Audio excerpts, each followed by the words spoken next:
thank you for joining us for our City Council meeting. I'd like to call to order this session of our Takoma Park City Council. Will the clerk please call the roll? Mayor Stewart. Here. Councilmember Kovar. Sorry, you're muted. Councilmember Kovar. How about now? Can you hear me? Now we can hear you. Okay. That means you're here, I think. Yes, I'm here. Thank you. Councilmember Dybala. I'm here. Councilmember Kostick. Here. Councilmember Siemens. Present. Councilmember Smith.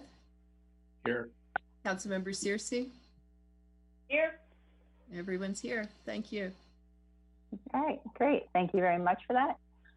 There are no changes this evening to the agenda that was up on the city website.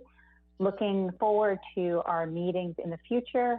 We continue on Monday evening, April 20th, with a budget work session that will start at 7:30. On Monday night, we'll be going over capital improvement projects. Then on Wednesday, April 22nd at 7:30, we will have a presentation from the Council Compensation Task Force. And tentatively, we have a work session on stormwater fee structure scheduled. Then moving on to Monday, April 27th, we continue with our budget work session that evening, and the focus will be on departmental budgets and personnel. On Wednesday, April 29th, we'll have a city council meeting at 7:30. That night, we will have a public hearing on the constant yield tax rate, and a public hearing, our second public hearing on the budget. Then our work session that evening will be on the budget reconciliation. On Monday, May 4th, we'll have another budget work session on our final budget reconciliation. And then so far, we do not have a meeting scheduled on Wednesday, May 6th. That may change depending on how we go through our budget meetings. And then on Wednesday, May 13th, we will be voting on our FY 2021 tax rate, stormwater management budget, and our FY 2021 budget. And then on Wednesday, May 20th, we'll have the second reading ordinances of those as well. That is our schedule at the moment. Please make sure to check the city website for updates. And during the health crisis, we will continue to be meeting virtually. So thank you everyone for joining us. Now I'd like to begin our public hearing on our FY 2021 budget. The way this will work is people signed up ahead of time to speak. We will queue you up to speak. You will still have 3 minutes, just like our regular meetings. I will be keeping that time, and we'll tell you when 3 minutes are up. I don't see the first person who signed up, so we will be going to Mr. David Divorcey, and I'm going to mispronounce names tonight, and I apologize ahead of time. And so if we want to make sure he is available and can get queued up. Yep. Can you hear me? Yes, we can. You can begin. Okay, great. Great. Well, first I wanted to thank. Good. How are you? First, I wanted to thank the members of the council for your service. I know this takes a lot of time, and I know you're busy people and have personal lives, and I think it's amazing that you spend so much time in various meetings and in service of the community. So thank you for that. And I also wanted to thank the other participants and people who are commenting. I feel honored to be part of a engaged community, and I think it leads to a better result. So I want to thank the other people on the phone as well. And then, so I did want to talk about the library. So first, I wanted to speak in support of the library for a number of reasons. And I think there's a practical reason, and that is that, there's a bond that we've taken out, and we have three options. We can default on our bond, which seems like a bad idea. We can try and figure out another long-term capital project to replace the library, which wouldn't save us any money. And we can build a library or expand and modernize the library. And by far, I think that third option seems like the only logical pathway at this point. So I think there's a practical reason that we should go forward with the library project. Secondly, I think that there's a really good reason. I think it's a well-conceived project. I think it's something we need to do. I believe it would help us comply with the Americans with Disabilities Act, and I think that is an important priority for our community, and something we should take seriously. Beyond that, I don't know what our economic outlook is like. I don't think anybody does at this point, but we need to be in a place where we can come together as a community. We need to have avenues to do that, and I think a library is an important avenue, and it can help us cross the digital divide and give access to people who need access to information, to computer services, just connections with other people. I think it's a great place for youth, specifically youth in Takoma Park, and that's a function that can't be served by going down the road to Silver Spring. And I think, there's, when times get hard and, there's strong winds, you can decide to build windmills or you can decide to build bunkers. And I think Takoma Park should be a place that builds windmills. So I support the library proposal as a way of engaging our community and building capacity in the face of trying times. So thanks very much again for everybody's service, and I hope that's helpful. Great. Thank you so much. Thank you for joining us this evening. Next, we have Mr. Fred Azakarata. Thank you. So special thanks for all our essential workers who have kept our city going during this public health crisis.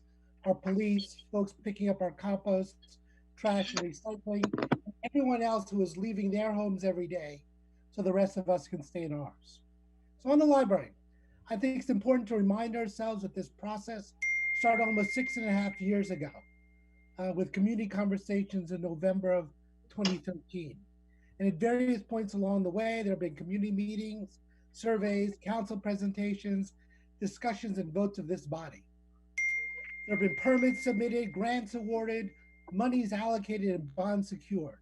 It's important to understand that there have been plenty of community and council deliberations. I think none of us should be surprised that this is a point in the process we're in. No. Having a kid in each of our local schools, I see how important this resource is to our community, to our school-age children and their families. Every afternoon, many children are in the library spending time there on computers or in the stacks as they wait for their parents to come home. Critical function is not easily transferred to Silver Spring or Long Branch libraries for families in our community without an adult who is home during the day and those who are unable to pay for after-school care. So I'm for moving forward and having our architect provide options to scale the project to ensure we can complete it within the amounts of monies that have been raised for it from the state through bonding authority and the various funds and grants that have already been awarded. Furthermore, I think the council should look into how Takoma Park could implement a local hiring preference program for this and other public works projects so we can help more of our residents get back to work. I know there are varying opinions on the city budget. Much of what I've seen comes from the point of view that in the face of economic hardship, the wisest course of action for our local government is to pursue a path of austerity, lowering tax burdens, cutting municipal services, scaling back or eliminating public works projects. While I respect my neighbors who hold this opinion, I'd like to propose a slightly different perspective. I believe in the face of the economic crisis, the role of government at all levels is more critical than ever. Whether it's programs directly to support our residents or small businesses like our mini grant program, or core services like police and public works, local government has an extremely important role to play in helping all of us get through the crisis that we face. I know this is an uncertain time. I think our greatest strength in times like this is our social solidarity. This pandemic and the subsequent economic crisis will challenge that solidarity for our community and communities across the globe. I'm hopeful that Takoma Park is up to the challenge and will think of creative ways to move forward together. Thank you. Great, thank you so much. Thank you for joining us this evening and for your comments. Next, we have Mr. John Barnwell. Mr. Barnwell, are you with us? I am. I was on mute. Sorry. Okay. No, go ahead. Good. Hi, I'm John Barnwell. I live at 628 Elm. Tonight, I'm coming as chair of the Tree Commission, and I wanted to bring the attention of council and the mayor to the memo that we submitted in advance of this budget meeting. As you all are aware, the Tree Commission, with the Committee on the Environment, the city administration, residents, and all of you have spent a good deal of time over the last year or so discussing what we want the urban forest to be now and in the future. A number of those considerations have no direct tie to the budget, but some do, and one of those is the tree fund. The city collects payment from individuals in lieu of planting trees on a property following the removal. This money goes to the tree fund. The tree fund is used to replace lost tree canopy by planting trees elsewhere in the city. The Tree Commission urges the council to ensure that the money in the tree fund is used solely for planting and maintaining trees. The Tree Commission does support an expansion of the uses of the fund to pay for maintenance, including watering, pruning, and deer protection for the trees that have been planted. But the Tree Commission urges council to only authorize the tree fund account for tree planting and maintaining those planted trees. The money in the tree fund is a result of many removals from the tree canopy, with the losses sustained with an aging tree canopy and exacerbated by the recent increase in white oak deaths and pending changes to the tree ordinance. The Tree Commission would like to see aggressive use of the funds in the, to provide maximum support to tree planting efforts and to plant as many trees as we possibly can as a community. It's a separate matter, but equally important, the Tree Commission supports the modest increase in the tree program budget proposed by the city administration and encourages the city to work carefully and diligently to attract qualified, talented individuals to maintain and enhance the community benefits that our Takoma Park Urban Forest provides. Thank you very much for the opportunity to address all of you tonight and for your work on behalf of the city residents and the community we all enjoy. Great. Thank you very much, Mr. Barnwell, and thank you for coming and speaking to us on behalf of the Tree Commission. Next, we have Mr. Navari. Mr. Navari, are you ready? Yes, thank you very much, David Navari from Sycamore Avenue. You know, the budget document that the city put together, that kind of a complex document takes months to produce. The city manager a solid document together months before this whole crisis hit. I think where I started to get extremely concerned, and some of my neighbors were, is when the budget was presented on April 6th. At that point, we were weeks and weeks and weeks into this crisis. And that was the same time we were seeing many, many articles about cities and states tightening their belts and having to react to a tremendous downturn. My billable hours are down. I didn't think they were going to be, but they are. Definitely looking at 30% minimum. In the first 3 weeks of March, I was looking at Peter Francho's video presentation. 240,000 Marylanders filed for unemployment. That's the same number that it took 38 weeks to get to in 2008. So these are really dramatic times. And I think it would be magical thinking to think that somehow our 17,000 residents are exempt from that hit. I don't know if there's some way you guys can assess that, but that might be very useful. So I'm just hoping there's a fiscally prudent approach, and you know, to propose to raise taxes or budgets in these hard times, I think is a little bit out of step with what I'm seeing other municipalities do. And I know it's never easy to figure out where to cut. I mean, I support everything that the city does. I mean, I like the police, like the library, we like the services, we like the progressive, you know, I get that. So I've always said, and I think Kate and I, we worked on this together last year, was can we grow the budget at the inflation rate? You know, last year it was the ECI rate. In this kind of a crisis, you know, hopefully we're more prudent in our approach. And that's all I have to really say. Thank you. Great. Thank you. Thank you very much for joining us this evening, Mr. Navari. Next, we have Arthur David Olson.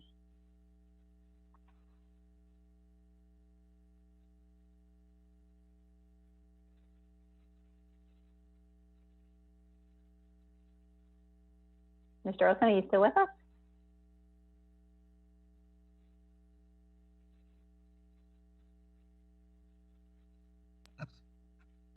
Can you hear me?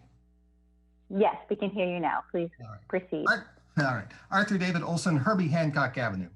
Page 30 of the budget shows projected real property tax revenue for this year of $13,150,000 and proposed real property tax revenue for next year of $13,932,654. That's an increase of $782,654 or 5.95%. In contrast, this January's federal cost of living adjustment was 1.6%. The city's own rent stabilization increase limit is 1.6%. And the Consumer Price Index for urban wage earners and clerical workers, CPIW, changed from 247.768 in March of last year to 251.375 in March of this year, an increase of 1.46%. Even in a normal year, raising property taxes at more than 3 times the rate of inflation is unsustainable. This is not a normal year. Extraordinary unemployment and investment losses make such an increase unbearable. I urge the council to limit this year's rate of increase in property taxes to at most the city's rent stabilization increase rate, 1.6%. I want the government to play by the same rules that property owners play by. I do not believe that the employment cost index is the right measure to use when we know that retirees are getting less, whether by virtue of low cost of living adjustments to traditional pensions or by virtue of recent declines in investment values. Finally, if there are to be relief measures to lessen increases in property taxes for some people, I want those relief measures to be put in place at the same time as the increases. Thank you. Thank you very much, Mr. Olson. Next, we have Martin Fitzpatrick. Hi, I want to talk about the library. The library is a remarkably vital institution. I've been struck many times by how well used it is at all hours throughout the week. And I hope the library's importance is not in question, and that I also understand the impulse to be prudent with city funds as we navigate this crisis. As we emerge from this crisis, I think public institutions will be of greater importance, as many residents will have, as we've just been discussing, will have reduced capacity to spend on materials of their own. So we can expect that dollars spent on library services will have only an increased impact in the next several years relative to the impact they have now. And that's an impact that already represents a well-allocated investment. Another factor I think we should consider is the idea that public spending helps to mitigate economic contraction. So to some extent, the economic crisis may be seen as a reason to spend the money rather than a reason to avoid spending money on the library project. And most importantly, there seems to be little help available in our discretionary aspects of the budget by not proceeding with this project. And so delay would seem to be only counterproductive. And again, we as the city's citizens will need this library more than ever as we slowly work our way out of this economic decline we're facing. I also want to point out something I have really not seen commented on in our community over the 20 years I've lived in Tacoma Park. The Tacoma Park Library does a great job of making a virtue of its independence. Its collection is more actively curated than the county's. And so though smaller, it often has well-chosen titles that are not available in the county system. It's often a leader in acquisitions. Items that are high quality but not particularly well known will be in our library for years and then eventually turn up in the county system. And the library's programs such as Caldecott Club, author visits, and other things are unusual, well thought out, and draw participants from well outside our city limits. So the library's reach exceeds its immediate surroundings, even as it is a hub of community activity for so many parts of our population. And I say all that in part to highlight the value of our independent library, which I think maybe does need to be underscored at this point. So thank you for that opportunity to share my thoughts. Great, thank you so much for speaking this evening. Next, we have Patty Mallon.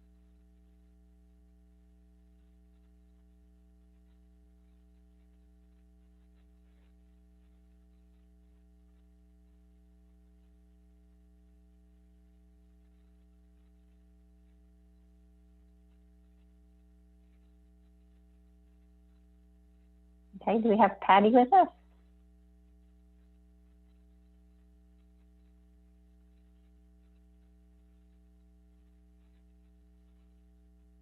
Good evening. My name is Patty Mallon. I live on Little Eastern Avenue in Ward 3. I'm also employed by the city as the licensing specialist in housing and community development. I'm the vice president of AFSCME Local 3399, representing city staff. I'm also a single parent. Can you hear me? Yes. I'm here. Can you hear me? Yes, we can. I am here. We can hear you. We can hear you, Patty.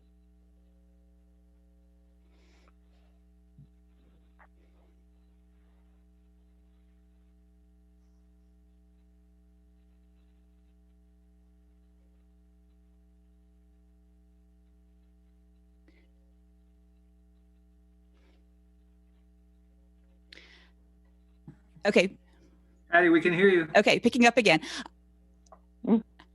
I'm also a single parent.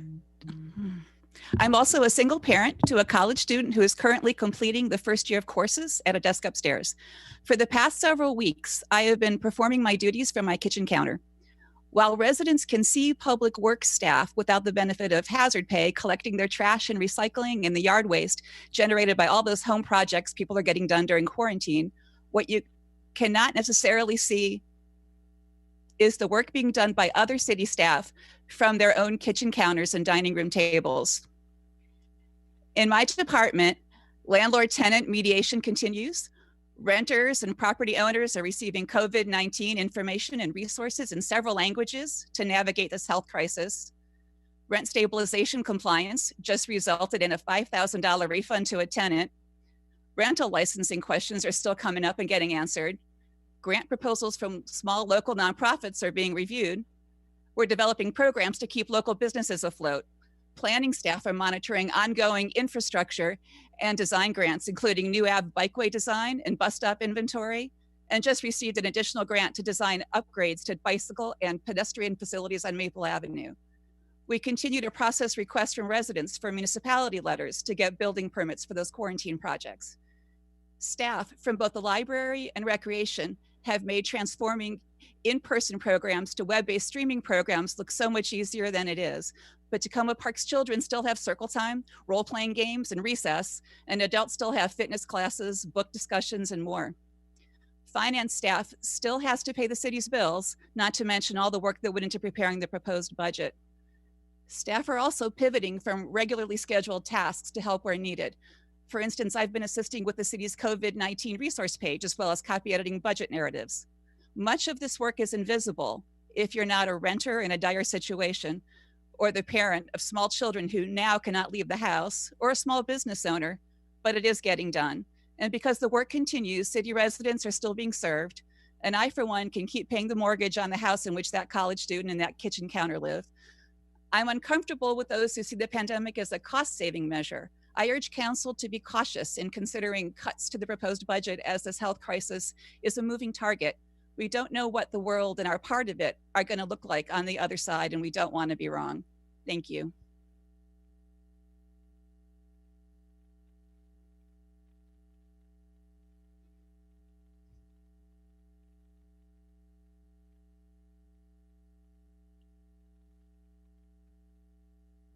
Oh, thank you, Patty. And next we have Mr. Jeffrey DeMuth.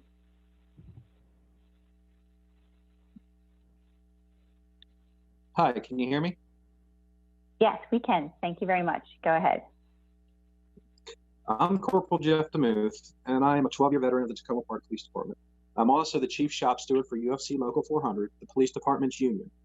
During this time of COVID-19 crisis, your police officers are on the front lines, coming into contact with people on a regular basis, putting themselves and their families at risk.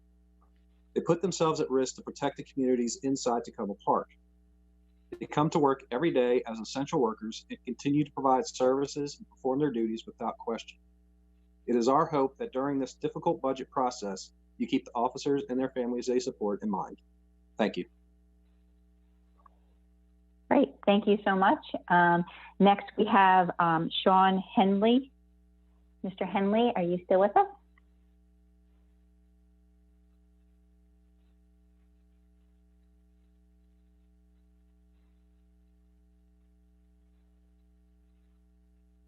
I see Mr. Henley may be having technical difficulties at the moment. So we can see if we have the next person for general public comments. I don't see anyone else who has signed up for the public hearing on our proposed FY 2021 budget. Would the city clerk like to read the written comments that have been submitted? And before we move on to the next public comment session, we'll check back in to see if Mr. Henley has been able to fix his technical difficulties.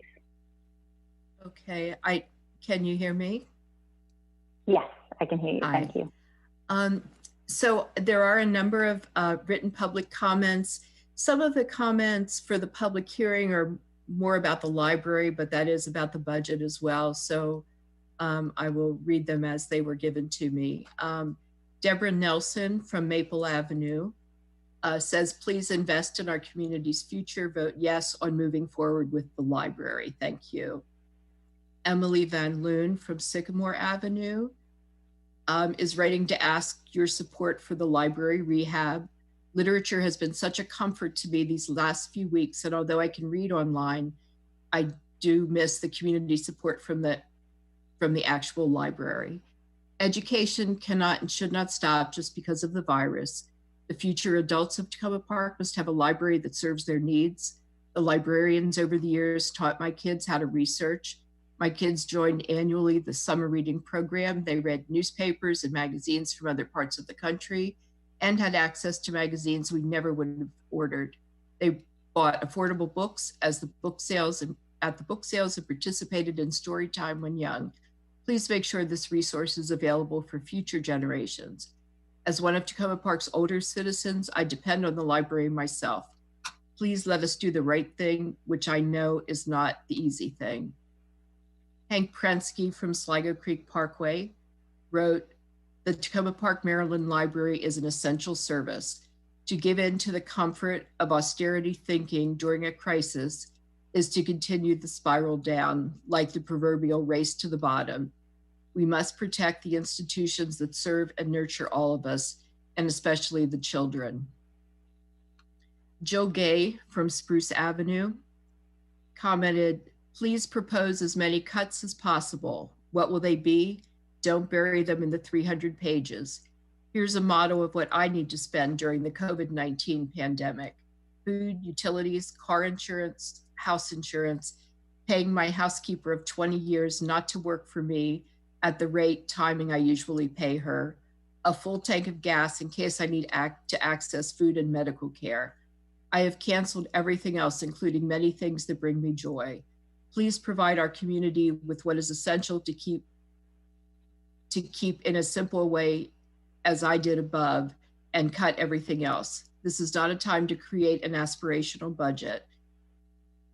President Trump does enough of that. If we need to postpone the City of Tacoma Park budget until you can do this, abbreviated, easy to understand budget for wide distribution, I recommend that we postpone any voting on the budget until you can do so. Rachna Rikai from who is a ESL teacher at Piney Branch Elementary School. She would like to extend her appreciation for the library. The library is a safe haven for her students after school. It is a place for them to do homework and develop a love of reading.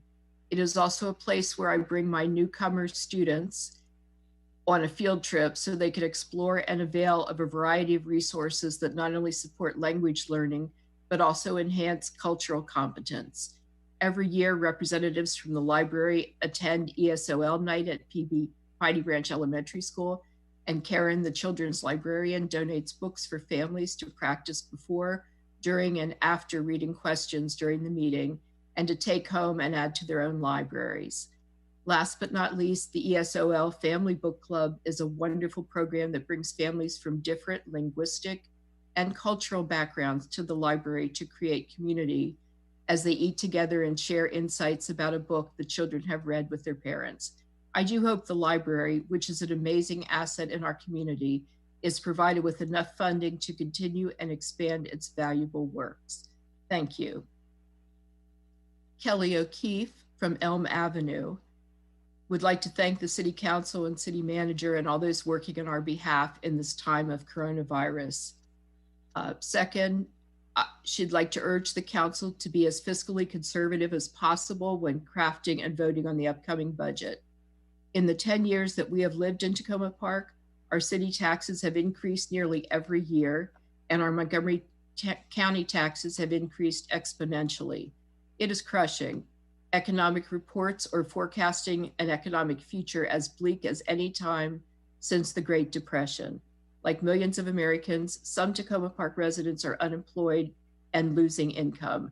This is definitely the time to be as fiscally conservative as possible and avoid raising taxes unless absolutely necessary. Betsy Taylor of Willow Avenue wrote, I urge you to slow down the budget approval process so that council members have time to absorb the critical new realities caused by COVID-19. Raising taxes at this time will place a huge burden on homeowners and landlords who are facing economic disaster due to loss of jobs and income. Please do not approve this budget as presented. Create a citizens budget task force immediately to provide constructive recommendations on where we might make some budget cuts and where we might postpone some non-essential programs, services, or positions. If you move forward despite the overwhelming concerns being expressed, you will further erode public trust in the responsiveness of local government. Please slow down. Don't pass this budget without time for a deeper review of the realities we now face. Robert Anderson wrote, this is a pretty lengthy one. I will do my best with it. The assertion that Tacoma Park is funded through property taxes is only a partial truth. Real property taxes make up only about 54% of the incoming funds, according to slide 9 of the city manager's April budget presentation. This leaves a substantial 46% of revenue from other sources, including 25.2% interjurisdictional and 13.3% from income tax. With businesses closed and jobs lost, that 46% is projected to take a substantial hit from this economic crisis. Additionally, Montgomery County was projected to have budget issues prior to the pandemic, according to a WTOP report in December. Last week, the Maryland Comptroller and Bureau of Revenue Estimates hosted a press conference on the COVID-19 impact. State Senator Chris West reported that last week, State Comptroller Peter Francho hosted a very sobering conversation about Maryland's economy. The worst case projection of the comptroller and his staff is that if the current stay-at-home order remains in place through the end of June, the loss to the general fund through the end of June will be approximately $2.8 billion. In this economy, it is incumbent upon our elected officials to direct staff to work within appropriate, sustainable financial parameters. It is not a time for elective expenditures. The city manager should be directed to create a crisis budget, perhaps 20% below the one already presented. The council has the final fiscal authority and fiduciary responsibility for the city, and this council has served longer as a continuous body than any other in recent history. We need them to utilize their expertise to ensure the fiscal health of the city. And that is the last of these public comments. Great, thank you very much. Those were the public comments on our proposed FY 2021 budget. We will now move to our voting items we have this evening. We have 3 voting items, and the first that we will take public comments on is our single reading ordinance authorizing a contract with R&R MM Lukemire Architect for professional services to continue design work for the library renovations. Our first public comment on this will be from Mr. Bruce Williams. Good evening, Mayor and council members. As I think you all know, I live at 326 Lincoln Avenue.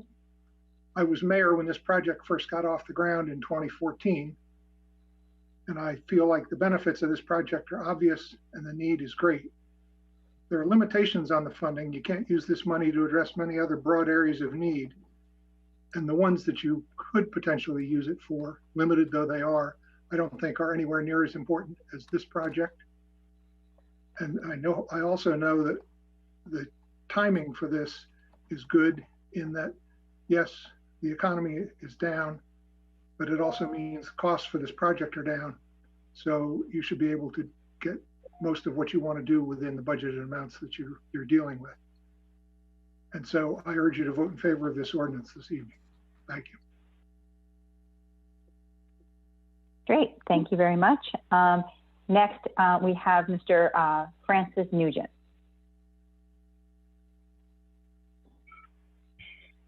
Hi, can you hear / see me? We can hear you, Mr. Nugent, and we'll probably see you in a second. There's a bit of a delay. I'll go ahead and start. Francis Nugent, 6806 Belfort Drive. I'm the president of the Friends of the Tacoma Park, Maryland Library. I want to start off by thanking city staff for all the incredibly hard work you are doing during these challenging times. Jesse, Suzanne, looking at your screens. As part of this thanks, I want to recognize our exceptional librarians. Even with the facilities closed, our library remains a critical community space in our community. Online library programming and engagement is booming. Dave is hosting comic jams, sketch Zoom clubs, and Katie is doing her beloved story times. You all know that the current library does not meet our community needs and that it will eventually become unusable as a public space pretty soon, actually. So I'm not going to belabor that point. I think the critical issue to consider right now is the role that our library plays and will continue to play as a lifeline for low-income families and residents. I think too often libraries are overlooked as a critical social service provider. While I imagine that most, if not all of you, are staying away from the halls of the community center, I trust you've all seen people sitting outside the library with their laptops accessing wireless internet. For many, the library serves as the one place where they can access the internet, where they can go online, where they can search for jobs, where they can access online information about unemployment benefits, domestic violence protections, or unlawful detainers, or where they can just be safe to be. And right now, these folks remain tethered to the library, albeit outside the walls. I anticipate that when the library opens, the volume of visitors will increase significantly, as old and new patrons alike will need the library and will be greeted by our exceptional librarians. Libraries and library staff are helpers, and with this project, which has been going on in some iteration since 2014, I wish that our librarians had the facility right now that they will need to help our community to recover from these incredibly difficult times. We need a new library now more than ever, and I urge the council to vote unanimously in favor of the funding as the next step of the design process so we can help our helpers and show support for our librarians. Thank you. Great, thank you very much, Mr. Nugent. Next, we have Ms. Kathy Feingold.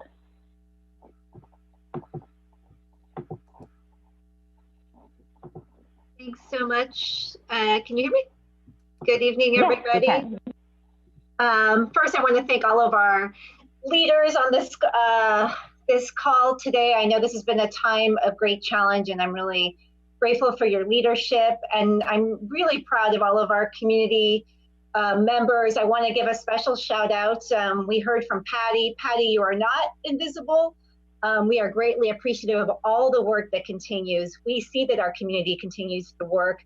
The internet is on, the trash is being picked up, people are the police. A shout out to, as a union member myself, a shout out to, I heard both from the police and the municipality workers union. So I really want to say how grateful we are for the work that you continue to do under really challenging situations. We see you, so thank you. I also want to speak on behalf of the library as a parent, as a community member. That is an invaluable resource in our community. It actually stands out as, you know, the glue of our community to me. And I think that we should move forward with the project. We have been through crises before.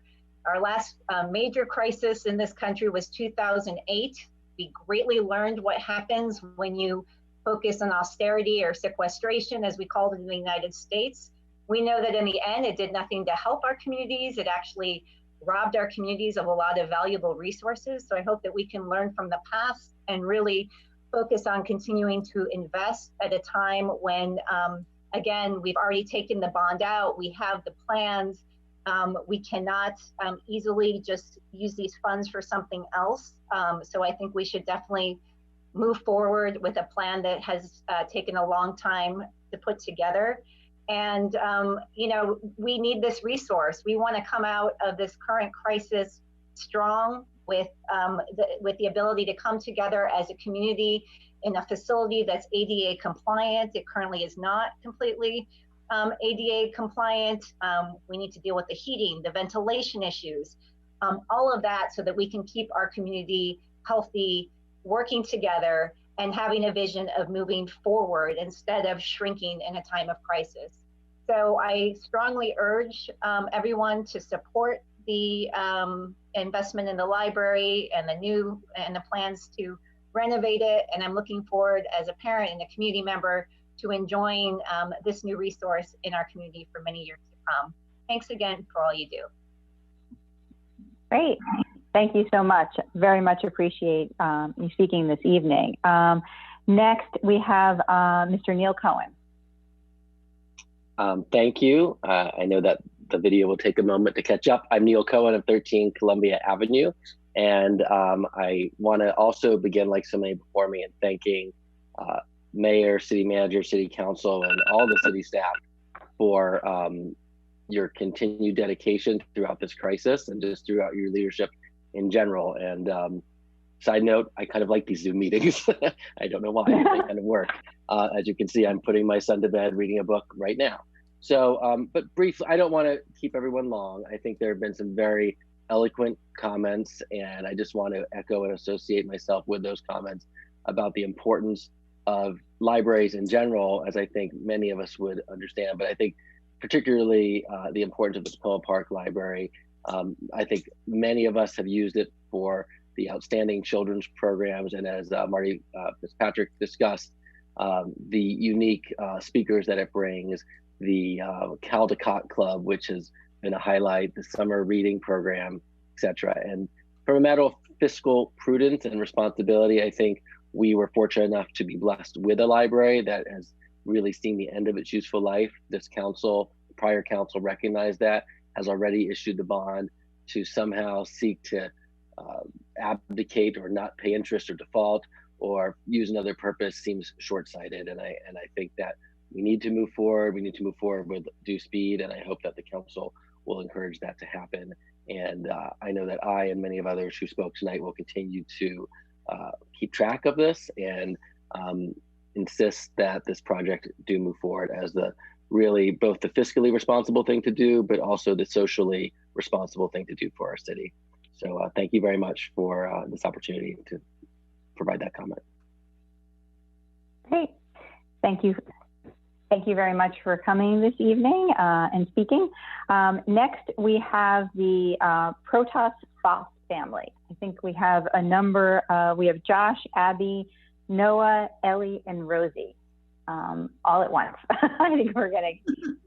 Great, thank you so much. And thanks to Mayor, City Manager, and council members. We appreciate your leadership at this very difficult time, and know that there are tough choices that you're having to make regarding the budget and providing essential services. And also want to echo the thanks to our first responders and to those who are working on the front lines in our community. Listening. Do you want to hear them? We're here to speak in support of the library project. We moved to Tacoma Park about 10 years ago, and from the very start, the library was an invaluable resource to welcome our family as part of the community. We are active users of the library and miss being able to utilize the services in person right now.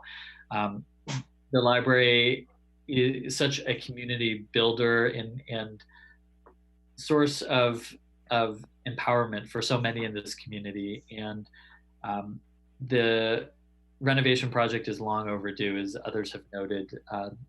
There's an exceptional amount of programming and exceptional staff that operate in the library, but that all happens despite the physical city council meeting isn't fully what it needs to be. So we're hoping that the funding for the final plan for the architect will go through so that this project can continue. And just want to note that as what I'm thinking, like how good I'm that we can green verified. More important, I'm the best thing pointed out. Nicole got angry. Everyone stop it. We're a team. Remember?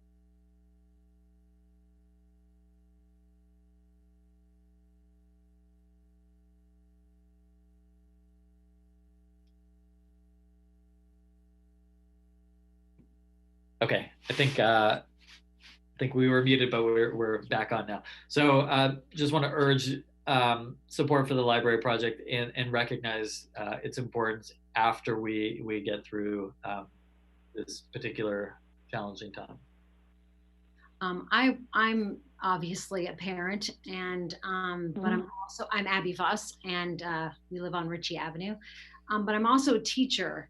And I think this time has showed me how important it is to have spaces where people can be together in person.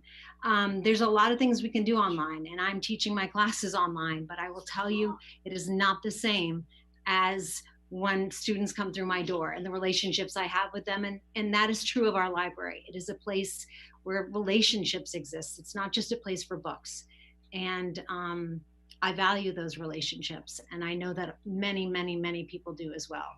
And I think it would say a lot. It would be consistent with who we are as Tacoma Park to, continue with this commitment, even though times are tough, even though, there are all these other things calling to us. The library is one of the things that makes Tacoma Park what it is. And I hope very much that you will approve the funding so we can get the architect's plans done and we can get this started and that vibrant future that I think we all want and deserve. And I'll just add, I think I'm Eli Protis, and I think both my parents have touched on this before, but especially as a kid growing up in Tacoma Park and not originally being from Tacoma Park, but coming here when I was 9, the library played like a huge and incredibly important part in my childhood in terms of making social connections, finding myself as part of a community. And really it's something I remember incredibly fondly as a really important part of my life. So speaking to the value of the library as it is, and speaking to the fact that this renovation could really help it in a necessary and much needed way to provide that sort of community and that resource to children and people going forwards. Thank you. Thank you. Thank you. Great, thank you so much. All right, next we have Chantel Warzala. Yes, there you are. Hi, I'm so sorry. I had a challenge getting in, and I hope you don't mind. I'm going to circle back on the budget. And funnily enough, I'm actually going to go all the way back to the city charter. And Article 4 that lays out the powers of the council, Section 401, Item 20, says the following in terms of finances. It is the city council that has the power to levy, assess, and collect taxes, fees, assessments, and charges against property, and to have general management and control of the finances of the city. So that puts you guys in the hot seat at a time like this, and we have fiscal challenges. So the city manager can provide you with the information you need to carry out that charge. And of course, she has a responsibility to administer the budget once you have adopted it. But in the end, it's your budget. So I just want to express my appreciation for your willingness to take this on and really acknowledge that this is tough. People love living in Tacoma Park because we have great local services. But we're also facing a fiscal situation that I don't think we even understand truly what it's going to look like. So I did send you all a written document laying out my thoughts. I'm not going to go over all of that.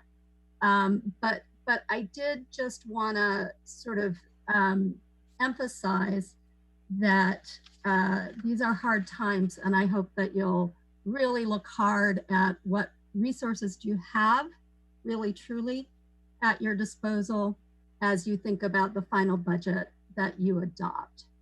And then in terms of the tax rate, I think I would advocate that you adopt the constant yield.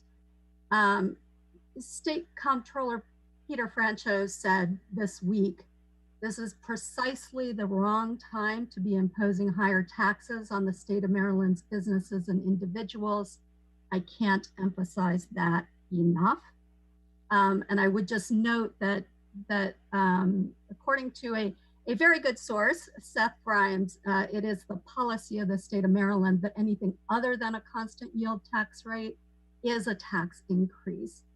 And I just want to share, among my circle of friends and acquaintances who the council would normally think would have, really no trouble paying their taxes. I know individuals who provide personal services like massage or physical therapy. Well, they can't do that right now. So income's down. They work for a nonprofit organization that has had to lay off staff. They work in physician offices that are closed because they're providing elective services and have been laid off. They're self-employed and are seeing steep declines in business because their customers are all freezing things as they try to figure out how to respond to this crisis.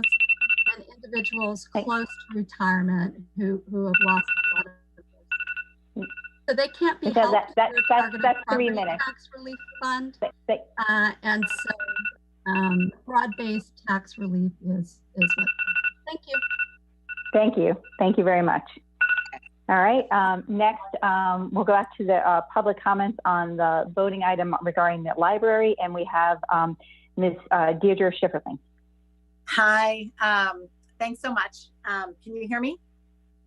Yes. Okay, great. So I won't repeat so much of what other people have said. I just want to throw my support. I live on Willow Avenue.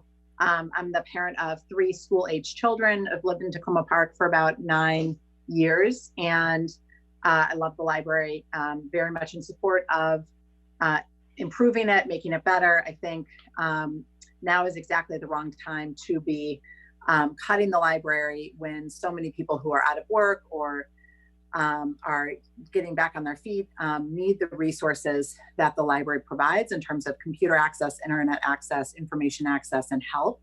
I've also witnessed firsthand the importance of the library as a place for after-school care, even if it's not officially after-school care, it is unofficially after-school care for kids who may not have other places to go. And last, I just wanted to say, I think, the racial equity lens that our amazing librarians bring to curating their collection of authors and opportunities at the library is incredibly enriching for the whole community and just super special. So very much support the library. My 11-year-old daughter also wanted to say something, and she has a brief statement to make. We'll hold this for you. Go ahead. Hi, my name is Lena Calavito. I'm in 5th grade. The library has been a big part of my life, and I'm saying this as a dyslexic person. The library made me feel like I could disappear in books. It made me see that I could sit down and read despite my disabilities. Please support the library.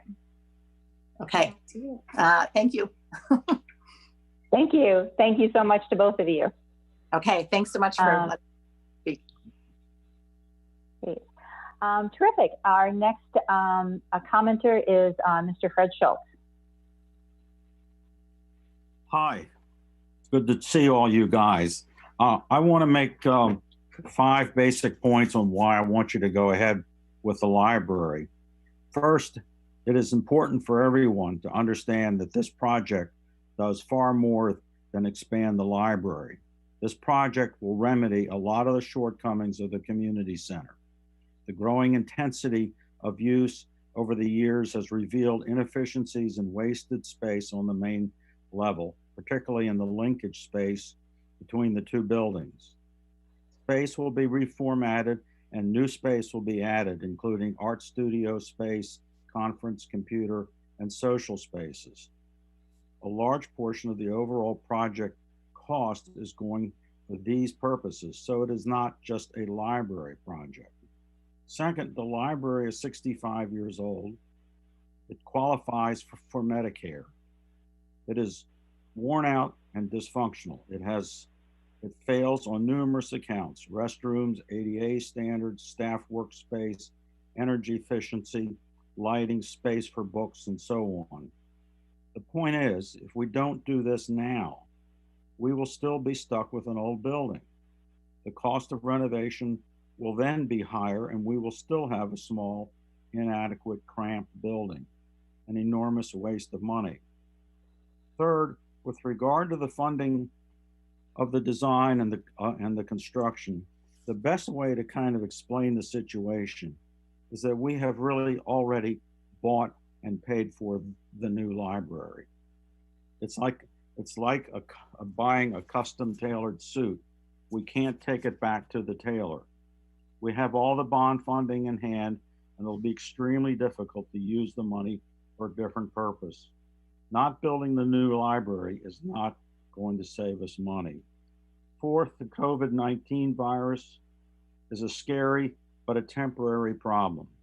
There's no need to panic in this instance.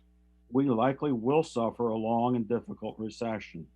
These recessions happen about every 10 years. The city will survive it.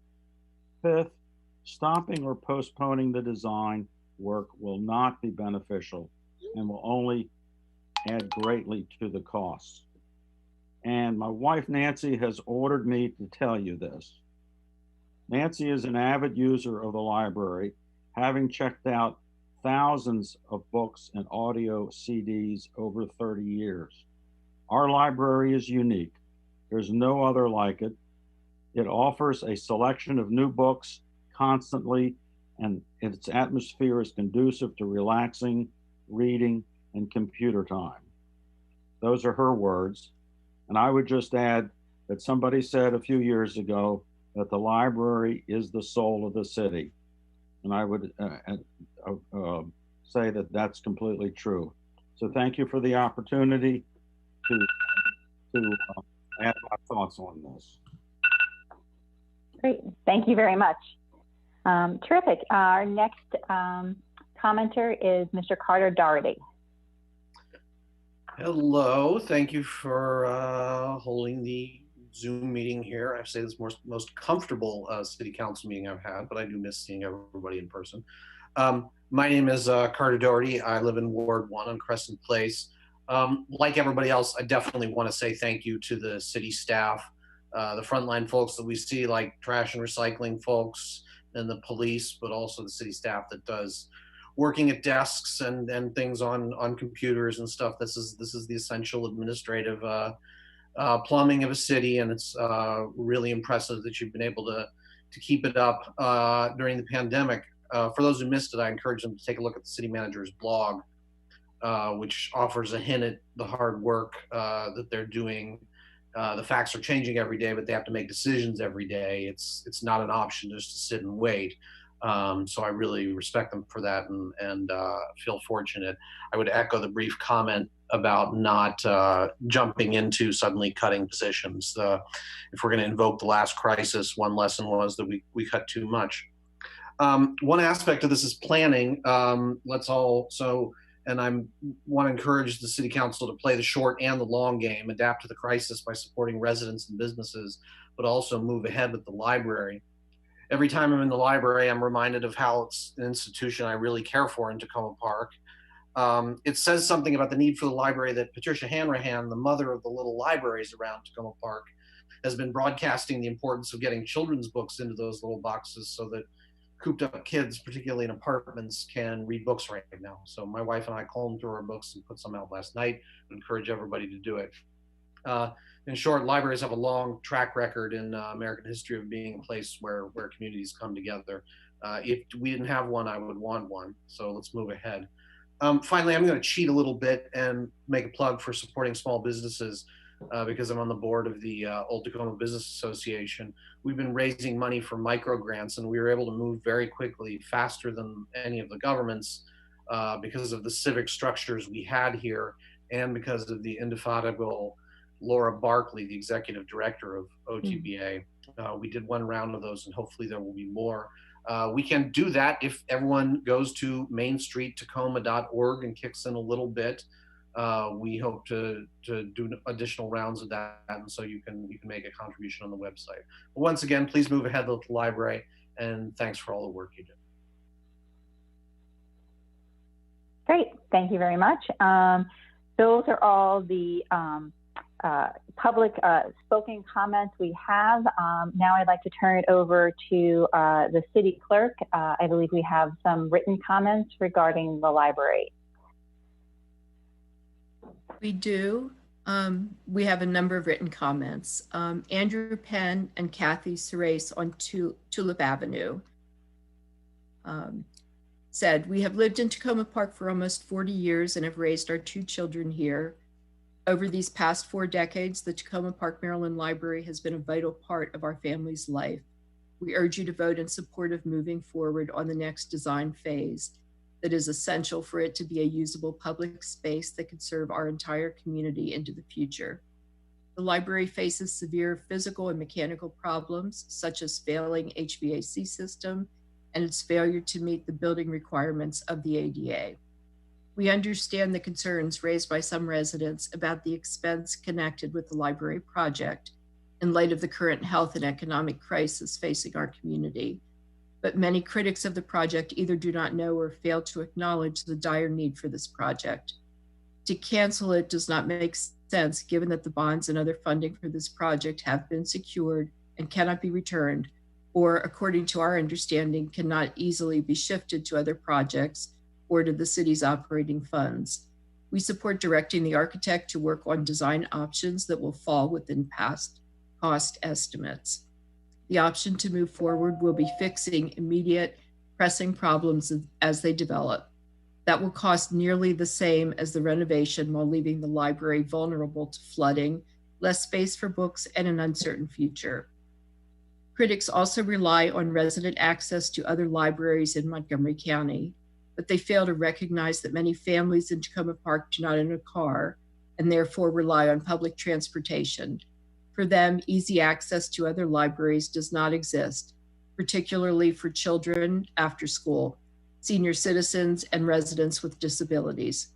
Our children had many friends who regularly came to the library after school until a parent could pick them up after work. Use of our library to support the safety of our community's children continues to this day. Please do not miss this opportunity to secure a treasured Tacoma Park resource. It would be a mistake to instead use a Band-Aid approach that will cost the same and will not give our community the benefits of a new library with more space that will even better serve our community than it already does. We urge you to vote in support of moving forward on the renovation. Buddy Daniels, who now lives in Silver Spring, made a comment. "My name is Buddy Daniels. The library has been part of my life for 70 years, and my mother, Opal Daniels, father, Henry Daniels, and sister, Kay Daniels Cohen, were involved with the library since 1946. It has been an anchor for our community with the great programs for children and adults over many years. But the building has grown old and really does need renovation. I also realize these are very challenging times and hard budget decisions need to be made, but please vote in favor of the renovations. In my opinion, over the years, the library has defined who we are and what we stand for as a community and separated us from other communities. Remember Tacoma Park strong. Over the years, we have tried to help those in need, of course, now more than ever, but walk into our library at any time. It's open during the day or night.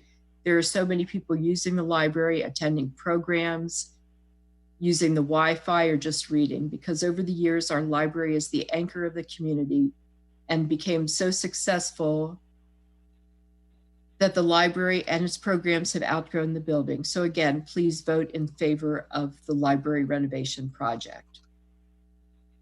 Mark Fisher on Erie Avenue. We need to continue active support of the library renovation process. While the world around us is dramatically different, the principal points supporting the need for the renovation are unchanged and have been discussed for the last 4 years.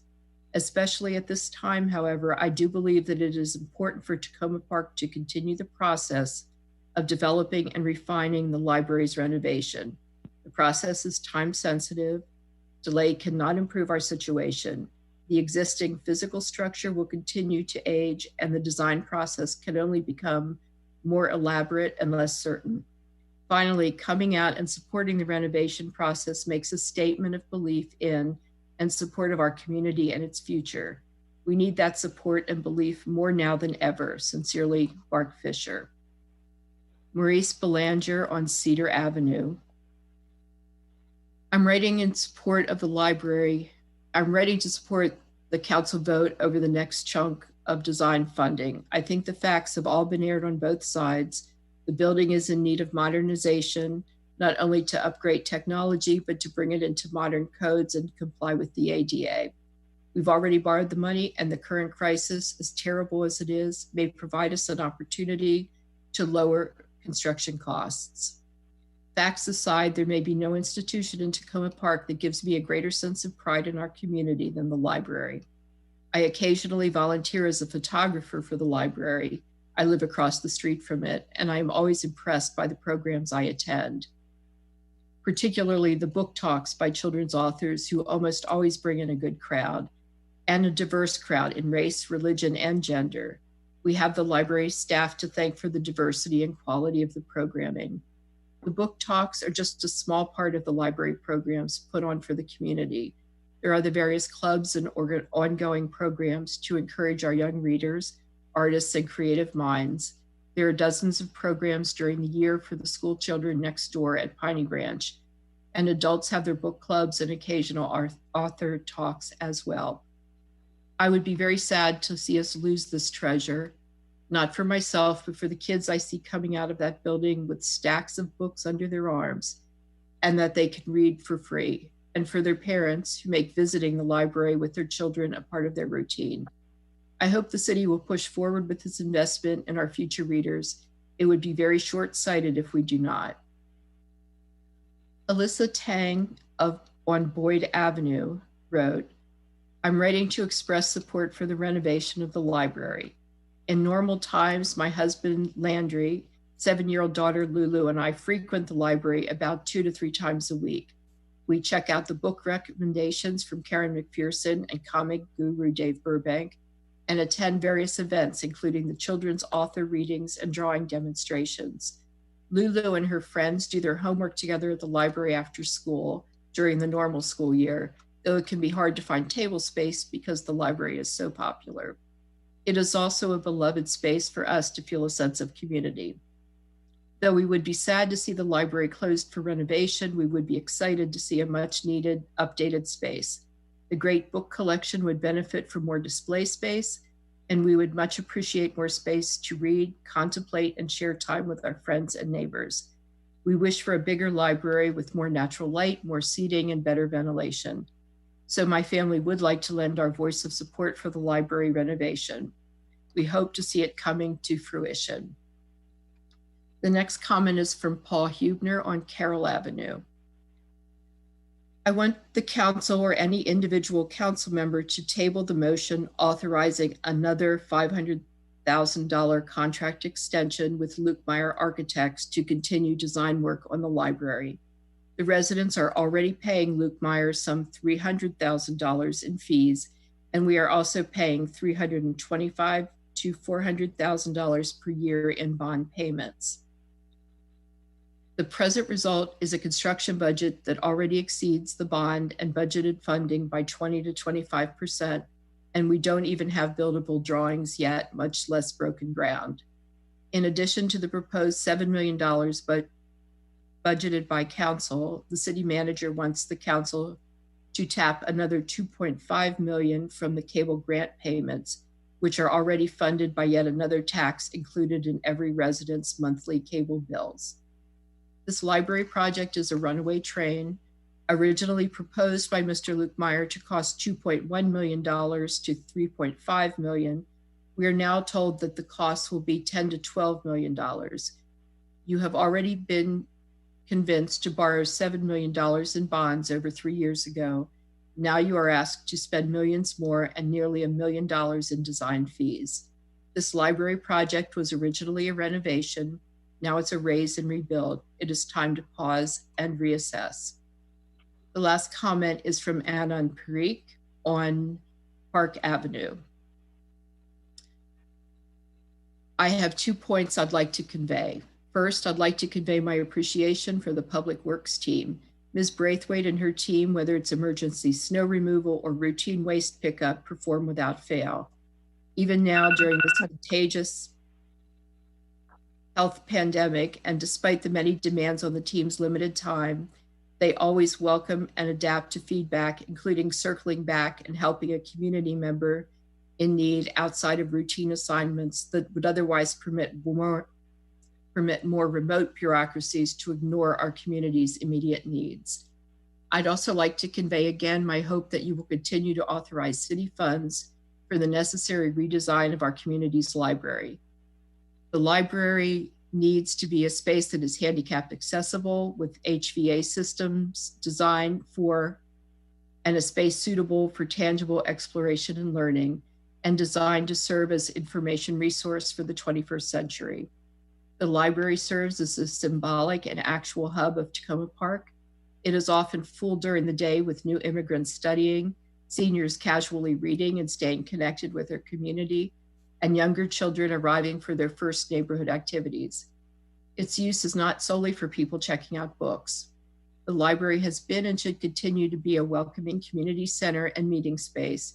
It is one of the very few spaces where Tacoma Parkers from different socioeconomic statuses, national origins, physical abilities, and ages come together in our increasingly socially polarized community. And to help our community build out of the COVID-19 pandemic, I believe it is vital to maintain a public space that fosters an integrated and connected community. I'm sorry, there is one more comment, 2 more comments. I'm very sorry. Colleen Cordes of New York Avenue writes, please postpone a decision on authorizing more money for the redesign of the library. The council and residents need more time to consider the options revealed by the new corrected information the city manager just posted online yesterday about the $7 million bond related to this project. It clarifies that the city has a wider range of options for spending that money than the city manager conveyed in the official agenda item she prepared for tonight's vote, which was posted in late March. That agenda item incorrectly states none of these funds can be easily used for other projects. The new information just posted yesterday, the day before your vote, clearly indicates that that is not accurate, and that in fact, some, if not all of the money could also be used for other renovations at the community center, such as the plan to redo the atrium for the police department. The new information also indicates that some or all of the bond money could be used to relocate some or all of the library services elsewhere in the city. Relocation of the library is clearly allowed if you refer back to the original 2017 ordinance approving the issuance of the bond, which the new document references. Overall, this opens realms of possibilities that residents at least have not been privy to before. The choices before you are not limited to either spending $9.8 million to renovate the library or redirecting all of the $7 million bond to other purposes and shutting down the library. The main options the city manager focuses on in the newly posted document. As the document actually makes clear, there is a wide spectrum of alternative possibilities, including a more modest library project that could free up money to help fund other renovations at the community center. And/or it could be used to help redevelop the New Hampshire Ave Rec Center by incorporating some of the much needed services and programs our library now only offers on Maple Avenue, not particularly accessible to Ward 6. Perhaps other satellite locations for community meeting spaces and high-tech equipment connected to library programs might also be possible for other residents who live farther from the current library, such as parts of Ward 5. So it's premature to go forward with plans as usual for this now $9.8 million project, given the extraordinary fiscal and social situation we face today and our new clarity about other options. The city manager also has suggested it would be good to quickly begin construction on the library because construction costs may decline in coming months. Is she suggesting that the city may be able to take advantage of workers desperate for a paycheck in a possible recession and so willing to work for less, or that employers were bid low, which would make it harder for them to protect workers from COVID-19? Ms. Carpenter, that's 3 minutes. Thank you. I think I have 2 more, and I think they're short. Micah Bevington on Hilton Avenue. I'd like to voice my complete support for the expansion of the library. Too often, when times are tough, we see the cuts to line items that support our places of solace, learning, and community engagement. Here we have an opportunity to further cement the Takoma Park Library as a critical resource and a source of diverse, inclusive programming. Miriam Shapiro on Park Avenue sent in a comment. She's writing in support of funding for the library renovation. The building is desperately in need of modernization. Without this modernization, the building will eventually become unusable as a public space. I should also point out that contrary to some popular misconceptions, the library was not renovated as part of the community center project, so these upgrades are way overdue. A renovated library will allow our city to address the needs of more community residents with evolving and up-to-date facilities, resources, and programs into the future with the essential focus of promoting diversity and inclusivity. Given the significant currently and future challenge we are facing, it is all the more important that we ensure that our residents have access to the internet, community space available for all residents, resources and programs in multiple languages, and a safe and enriching place for children to spend time after school. These improvements are long overdue, and we should grab the opportunity before it again slips through our fingers. And that is indeed the last of the comments. Thank you for your patience. Thank you very much for reading those, Ms. Carpenter. Next, we have no one live to speak to our single reading ordinance regarding the purchase of a replacement passenger hybrid van for the recreation department. But I do believe, Ms. Carpenter, if you need a moment to get a drink of water, I do believe we have some written comments that if you're able to read. I see one written comment from Colleen Cordes on New York Avenue.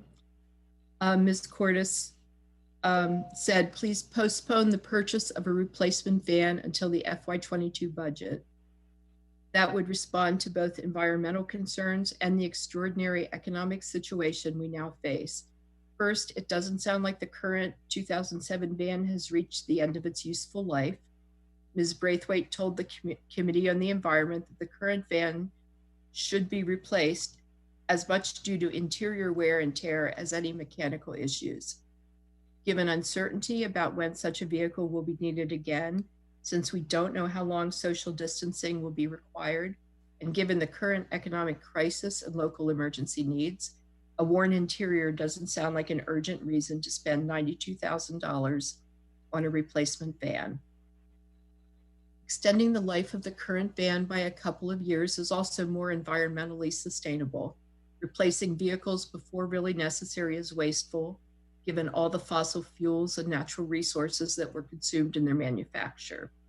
The current bus is fully gas powered, but it is only driven 2,000 to 2,500 miles a year. So reducing fossil fuel use by replacing it early with a hybrid has to be balanced with the issue of environmental waste if it's replaced earlier than necessary. Also, if the city waits, it will be in a better position to buy an all-electric replacement in FY22. Based on the Committee on the Environment's online discussion with Ms. Braithwaite, it sounds like it would be quite possible for the city to use the current van a couple more years. And then if the city does wait to replace it until FY22, fully electric bus models will be both more available and likely cheaper by then. There is a great interest on the Committee on the Environment and the replacement van being a fully electric model. At least 5 of us are on record supporting your postponing the purchase of a hybrid vehicle tonight, in part because the delay will make buying an electric model later more feasible. So please delay replacing the bus until FY22, which begins in July 2021. Not so long to wait, given uncertainty about when the rec department will again be needing the bus. Thank you. And that's the last comment. Great, thank you so much. Now, the last voting item we have tonight is a resolution regarding suspension of quasi-judicial actions by boards and committees. I see no one here live to give comments on that, and we did not receive any written comments. So now we'll move on to other public comments, and we have Ms. Catherine Desmond, who is up next. Oh, she is. Is she here? Yes. Yes. I'm on, but I actually did send Ms. Clark that I was withdrawing my comment. Oh, okay. Thank you very much. And seeing no other written comments then, we are done with public comments this evening. I just want to thank everyone who participated tonight. You know, I think one of the things we didn't know going into all of this is how our public comments are going to work. And I really want to thank everyone who, you know, embraced the technology and who also wrote in their comments, and a special thanks to our city clerk for reading them aloud this evening. All right, now we will move into our voting session. Our first item tonight is our single reading ordinance authorizing a contract with Lukemire Architects for professional services to continue design work for the library renovation. We had a work session on this in March, right before the health crisis really took hold of us here in the area. We were due to take up this ordinance a little sooner, but we're glad to have it before us this evening to discuss. And I believe we have Mr. Lukemire is with us tonight. And before I ask this ordinance to be moved, I just want to see, does the city manager have anything she would like to speak to? Yes, thank you. I want to note, I know there's been a lot of interest in this ordinance, and I have heard some confusion over the cost of this item and how it plays. What this ordinance does is essentially encumber $500,000 that we already have in a restricted line for the library project from the bond money. It is not an expenditure of an additional $500,000. It's not funds that we can use and transfer over for mini grants or some other kinds of purposes such as that. It is the cost that we will be paying for the library this year is the bond money, which is $390,000. It is not other, there's not additional funds that we will be paying for that. That said, what this does is it allows the architect to continue the design work that he has been working on for some time, first in concept design, and then since we went into a formal contract with him, I believe in August of last year, to do the design work that would get us through the construction documents. One of the things that I've appreciated about this process and with this architect is the back and forth that he is interested in doing and does do with the city staff and the council on ideas for this and identifying areas where there may be opportunities to handle them differently to save funds if that's needed. We did get the information in March about cost estimates. Those cost estimates were very close to the amount of funds that we have available, none of which are new tax money, tax funds. And so what is before the council this evening is simply moving forward with the rest of the $800,000 design contract. $300,000 had been encumbered before. This would be the remaining $500,000. And I believe at this point, provided the council wishes to move forward, then the architect would be interested in knowing some of the decisions that the community and the council want on some exterior alternates, so that the actual next phase of design work can be done and he can bring it back to us with the different components. There certainly were some components where there may be options for getting cost estimates. The space that is proposed to be over the parking lot, the space that is the kind of around the recreation department and within the recreation department, and the how that all works with the bathrooms and that kind of thing. So there's space that can be discussed about cost estimates, and some of that work could be decided to not move forward or to be considered an ad alternate in construction documents if the funds end up being higher than the funds available, if the cost estimates end up being higher than the funds available. I do strongly urge us to move forward this evening. The moving forward to construction documents gives the best flexibility for the council and for the opportunities to take advantage of a favorable construction market. This is not a kind of market where it's to make disadvantage laborers in our community, but it does make a difference in terms of the actual total costs. So at this point, I'd like to turn it over to the council if they have any questions, but I do urge moving forward with the ordinance before you. Great. Before I ask if someone wants to have this moved, please, if you're on the city council, click on the manage participants at the bottom of your screen, and the participant bar will open up and you can raise your hand.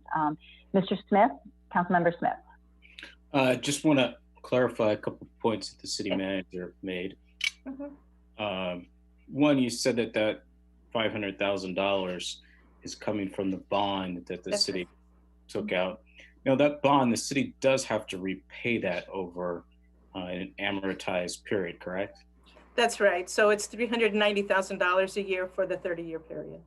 And we are paying interest on that. Yes, and that information is all in the document, in the package. Are there any funds, like I know we're getting some grants from the state, are any of those funds going to be used to pay back this bond or interest that is going to be incurred from the $7 million bond? No, they're not, and that's not what the grants would be for. The grants are for construction purposes. Okay. Thank you. Councilman Kostick. Thank you. I had a couple of questions specifically for Mr. Lukemire about where this work would take us in terms of where we would be after the work is completed that we're authorizing the contract for, and as well as when you would anticipate being able to come back to us with some of the cost estimates that the city manager mentioned, as well as just sort of an overall timeline potential for this project moving forward. Okay. Can you folks hear me? Because my computer froze about 5 minutes ago. Oh, you're there. All right. Yeah, so we can hear you. Okay. I'll start with the schedule first. depending upon when a decision is made about the exterior appearance of the library, we're assuming that the next phase is called construction documents. And we're talking about roughly 4 plus or minus months to try to finish all of the working drawings that are required to send out to the contracting community to bid. Now, included in the fees that you've been talking about are not only finishing the documents, but going through assisting the city in the bidding process with the contractors. And thirdly, there's money in there for us to work with you folks and the contractor for some of the construction administration while it's being constructed. So it really goes beyond just the drawings. It includes really considerably more, and will actually take you over the next year to 16 months. So all that money is not just a one fell swoop thing. Thank you. So that's really helpful. So it's my understanding that one of the next steps would be both for there to be some community input in terms of the exterior, if I'm recalling that correctly, and also for you, Mr. Lukemire, to come back to us as a council and present some of those options that the city manager mentioned previously with regard to potential add alternates and things like that. So is that, I guess I'm just trying to understand how that fits into the larger picture of the work that you'd be doing. Okay. You would come back to us with that first, and then if there are shifts or changes based on those things, what would be the next steps, or how would that look?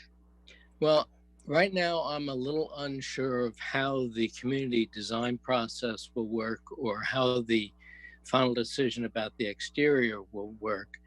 But beyond that, we've discussed 3 or 4 different potential alternates. One is, as Susie stated, the work associated with the rec department. One is the work associated with the space called Lounge that is spanning the, I'll call it the underground parking. The third might be the Mac Lab. And we actually even talked about, do we make the whole library smaller by moving the exterior wall in a number of feet? That last one, I've not gotten a lot of positive reaction to. It may not save that much money, but what we would do would be to continue the documentation based on the appearance of the building, and then at about halfway through the construction documents, we would be sending the drawings to our independent cost estimator, who would then develop a independent cost estimate of what he believes the contracting community would be bidding on this project. So you would have not only the cost of the whole project, but broken down, if you so choose, into a number of alternates that could be added or not added, depending upon how the bids come in. And I should also say that we're having a great deal of discussion in the profession right now about construction costs. Construction costs had been going up, partly because of tariffs, partly because of a lack of subcontractors and too much work out there for the contracting community. And while there seems to be a reasonable amount of contracting and construction ongoing, we are not sure what's going to happen with materials supplying and the whether the contracting community will shrink after this is all over. So there are those in the profession who think the costs are going down. There are those who think they're going to hold steady. And right now, none of us have a crystal ball. but having alternates do give you some opportunity to hedge your bets a little bit.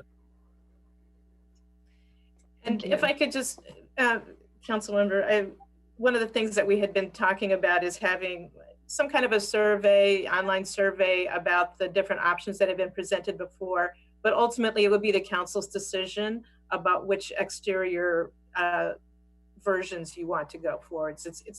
It would be your decision. Thank you.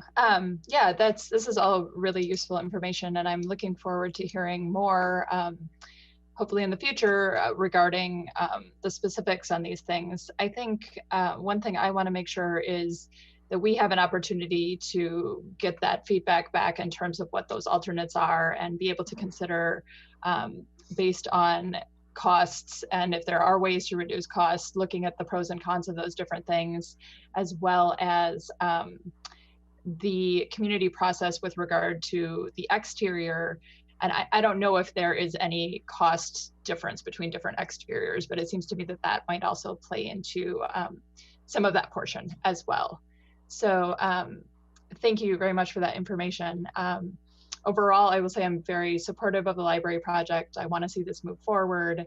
I really appreciated many of the comments tonight that residents made about the really important role of the library in our community and the way that it serves our community, and especially during this difficult time, the many, many ways that it continues to be important to people.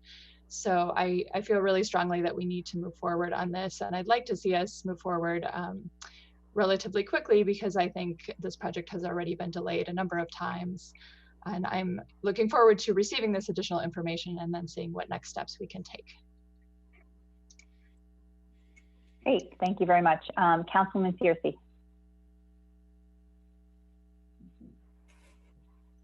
Oh, wait, you're muted. Oh, wait.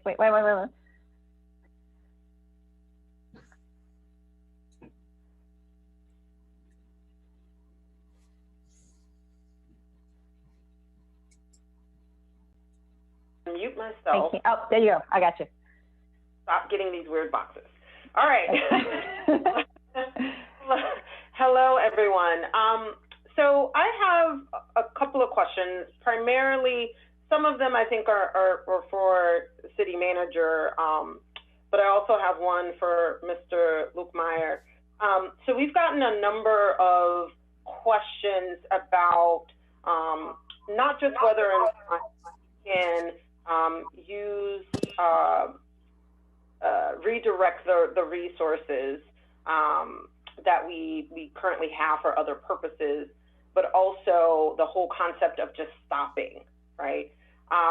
So one of the questions I have for the city manager is, how much money have we already invested in the design and the work towards building, working on the library to date, that would be potentially sunk costs for us?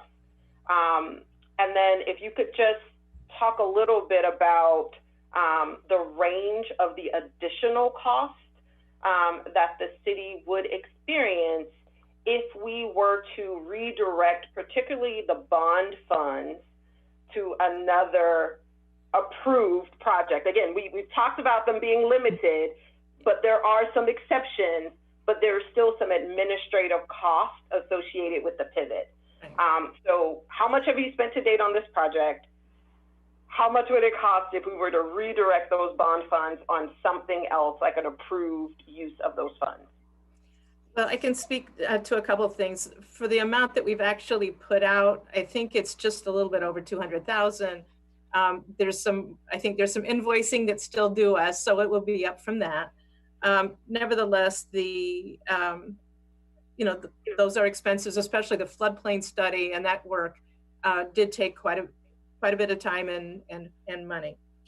This is a bond for the library, and can also be used somewhere else on the community center site, because when we were looking at borrowing the money, we felt that it wasn't likely to just be we didn't want to be constricted within just the footprint of the library. If something had to be done in the parking lot or into this building, you know, we needed to have the flexibility to be able to do that and not say we're somehow not following the provisions of the bond. There are a couple projects that could be done elsewhere on this site. They do not come up to the cost of the $7 million bond for the library. They're not the size of this, they're not the scale. So the atrium fill-in and even the full redo of the police department would be about half of what the library $7 million bond is. And so we would need to work with bond counsel to determine what else we do with those funds. Or if we went to, well, certainly for that. And there's administration costs in that, there's legal costs in that. If we're not having something that has the same quantity and lifespan of the proposed library, it's a very complex process, and we would lose funds. We have to continue to pay on the bond for the up through another, I think, 6 years before we could even refinance it, 5 years. And so I think that there's one of the things where we don't really have flexibility.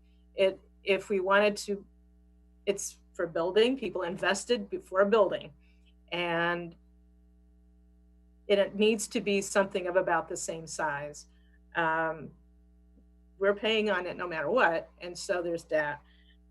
There are some options, a very difficult option if we did not go forward with the library would be the whole process of defeasance or some other option where basically we're investing in some other thing somewhere else. And it's simply to get us out of some out years of the payments. That is not a likely option. And we would have to have very extraordinary reasons to try to work with bond counsel on how to do that. There was a mention in one of the public comments, well, we could build a library elsewhere, we could do something.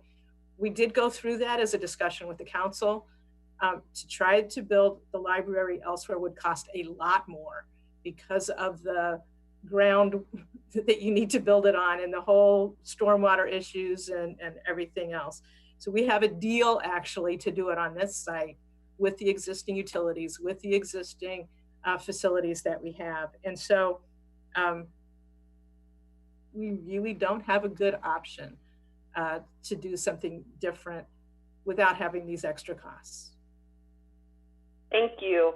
And so I hope we didn't lose Mr. Lukemire. I'm not sure. No, he's still here. Okay. He's still there? He's unmuted. All right, awesome. I'm here. Hello. So the next question I have is for you. And first, let me just say I'm supportive of us moving forward, so I don't want to freak you out. But if we were to just cut things off right here, right now, with what we have to date, based on your professional opinion, would what we have to date be useful? I get the floodplain study would be useful, but one of the things that I am increasingly concerned about is the notion of, delaying or cutting things off at this stage of design, and whether or not we may actually experience more cost if we were to revisit the design process a year from now. Does that make sense? Yes, it does. You would, the drawings simply represent a development of a certain amount of work towards a design, but they're not intended to be useful for a contractor yet, because they're not the kind of documents that explain not only the construction, but the mechanical systems, the electrical system, the distribution of power and IT, the lighting design, the final site plan. So none of those things are included in the design development drawings. Did you hear that? So even if we were to take a break for a year, have you ever seen, you know, that it's difficult once you, like when you start down a path, sometimes it's really hard to kind of pick up where you left off a year, 2 years later. I guess one of my concerns is where we are in the process. It seemed to make more sense to keep moving, or else we may deal with council change and residents forgetting where we are in the process.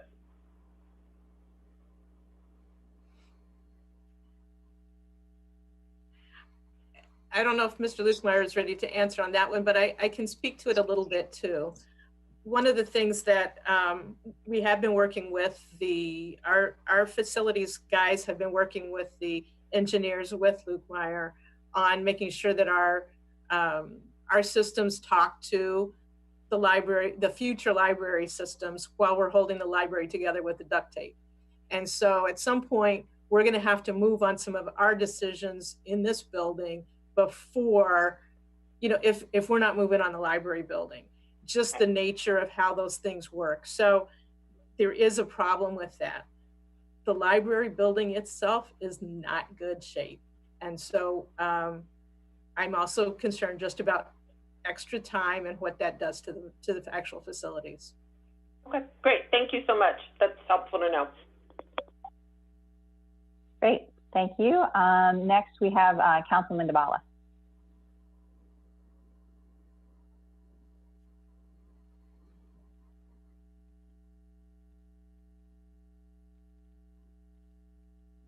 Can everyone hear me? Yes. Did I hit the right button? Yes. Yes, you're good. So thank you. Several of my questions have already been addressed, and I appreciate my colleagues getting in there before me. Thank you, City Manager Ludlow, for all the information on the different sources of funding and what the limitations are. That handout that you prepared and posted has been very helpful for me. And I hope people can, if residents have questions about that, they take a look at it. I've been a supporter of going along this library road for a while, and I do see it as a linchpin in the community, a really important facility. And in the last few weeks, I think residents tonight said better than I could how much we've come to understand how important this facility is. I do have in my mind some threshold questions. One is the money that's available useful for anything else? And I think we've just dealt with that. Can we firm up the costs, the hard cost and the soft costs, so we're sure that both sides of the equation match? Mr. Lukemire spoke to the hard costs, and I would ask if we go forward, which I hope we do, that Ms. Ludlow spend some time with us on firming up some of those soft costs. And what's important to me also is to have that flexibility in a few months if we need it. And so I'm going to be, when we get that far, proposing a small amendment to the resolution to just make that part clear to us, to the architect, to everybody, that we would like and would appreciate the flexibility that we may need in this difficult economic time. I do have a couple of specific questions for Mr. Lukemire. And one Councilmember Kostick touched on, which was, are there any significant differences in the cost of the different exterior designs? That's one thing I don't remember from March. And does your work going forward include, because I believe it does, but I want to clarify, does it include permitting as well as working up the specs for the bid and helping with the bid process and construction? And I have, if we go forward again, which I hope we do, I have a couple of more technical questions from last time about green construction and mechanical systems, and I'll just park them in email Mr. Lukemire when we get that far. So I'll let Mr. Lukemire talk about those couple of questions. And my last question had to do with, again, with how we are going to proceed on getting input on the exterior design. That would be a question for Ms. Ludlow. So, Mr. Lukemire. I could, can you hear me? Yeah, thank you. Okay. I'm going to respond to your first point that somebody else raised about the cost of the different exterior designs. There is some difference in cost. It's not something that's, let's say, double. One is double another one. To be quite honest with you, those designs, the third design with the sloped roof is probably more expensive. I don't have an exact figure. I could develop those numbers with our estimator to try to get you a better sense of whether there is any significant difference between them. Part of the goal was that the floor plan was identical with all three. And frankly, you have to build a wall around the floor plan, whether it's glass or brick or a combination. And what we've tried to do would be to have a combination of brick and glass. Brick is a little less expensive than glass. So we've tried to balance the two, maybe half and half. So if you would like, we could have our estimator develop some conceptual cost differentials so that you could understand that a little bit better. You know, part of it was just the appearance in terms of what might appeal to people more. But we do need to balance that with cost. So that's not an unusual request. And so that's fine. You asked a question about permitting, and yes, part of our service is that we will be packaging the documents, submitting for permit. My understanding is the latest documentation for the flood control has already gone into Montgomery County as part of the permitting process, just so that they can buy into the elevations and where the building would be. But yeah, so we submit for permit, we respond to the comments that we will get from the permit office.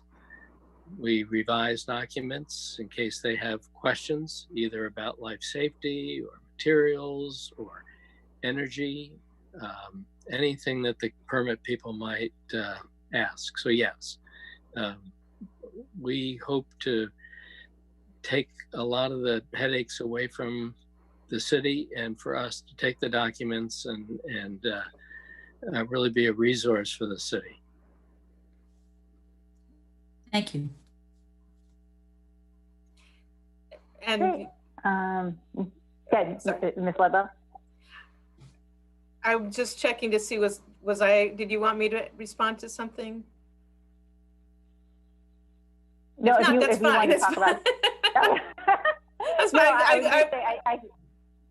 I didn't know if you wanted to say I know we had discussed back in March, which feels like a lifetime ago, I know for all of us, when Mr. Lukemire presented the options for the exterior. The city council looked at them. We all did sort of general, like this is where we were leaning.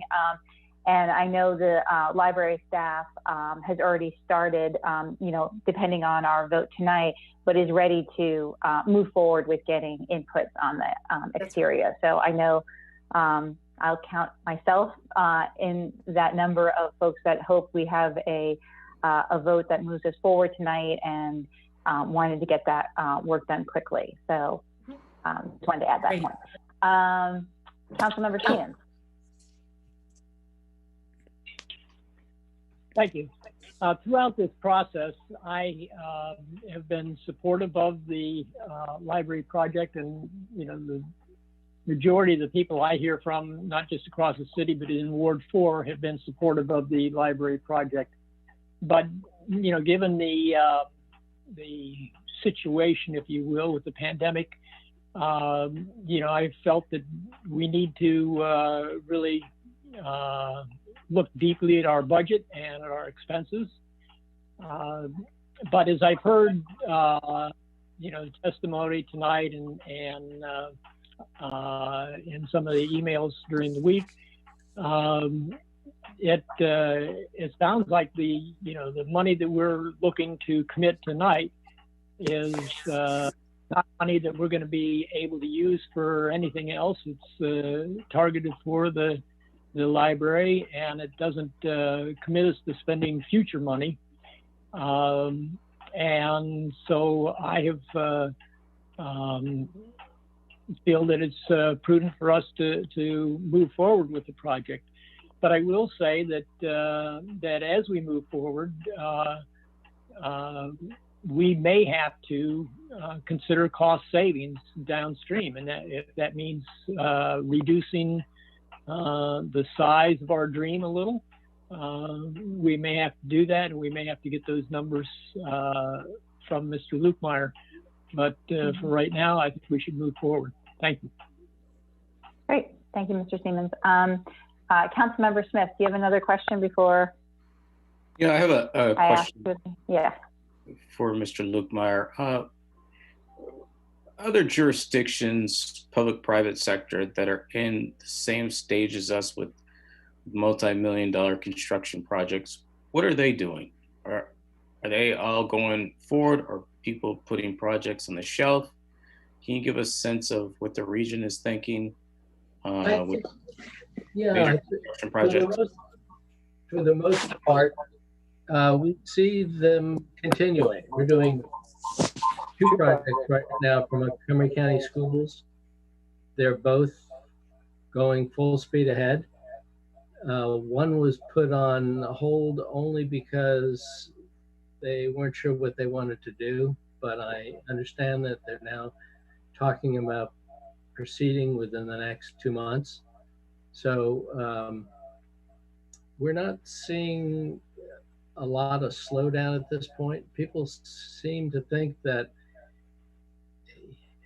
and as I said, nobody has a crystal ball, but the conventional wisdom has been that things are not going to get less expensive in the future. They're only going to get more expensive. That may or may not be true, but we're not seeing a whole lot of slowdown.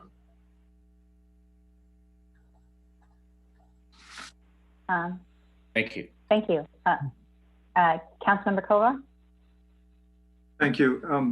I don't have any specific questions at this time for the city manager or for Mr. Lukemire, but I thought I'd just give a few general comments, since that seems to be sort of what we've evolved into here before we get into the specifics of the resolution. So just my overall perspective on it, when I was first on the council 4+ years ago, at that point, the project was pegged in the $3 to $4 million range. And I thought, because it would have allowed for fewer books and no additional public meeting space than we currently had, that wasn't really where we ought to be. And through the process that then ensued, when myself and several others argued that we should take another look at it, we ended up with a bigger project that at that point was listed at $7 million.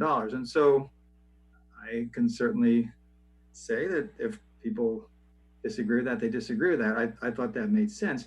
And then we also borrowed the funding through the state bond process. And again, people can question that. I thought it made sense. To me, the library is a really great local resource. A lot of people who spoke up today testified to that, and certainly plenty of people who don't support the expansion also agree with that. And I don't know that I would say it's the single heart of the city. I think there are a lot of institutions that we're familiar with, like the farmers market and the co-op and the soccer league and the schools and the parks and the rec center and the VFW. People think that about Mark's Kitchen. There's a lot of places. This is certainly one of the crucial resources that, in my mind, makes this an amazing city to live in. And yeah, the price has gone up over the last 4 years. That's fairly common with a big construction project. But I think what's positive is that beyond the money that we borrowed through the bond, the other 2 chunks of money aren't directly connected to our budget in the sense that they flow from the property tax. And so when we're sitting here now, one option is just not to do it. Another option is to do it, but make it smaller and hold off on the design work and until later. Another option is to stay where we are, but just suspend action. And then what we're going to be voting on would be to do the design work. And then Mr. Lukemire said it might take 4 or 5 months or so. When that next round of design work is complete, and we'll be checking in midway or several times during it, then we'll see where we are. And that'll be later in the fall.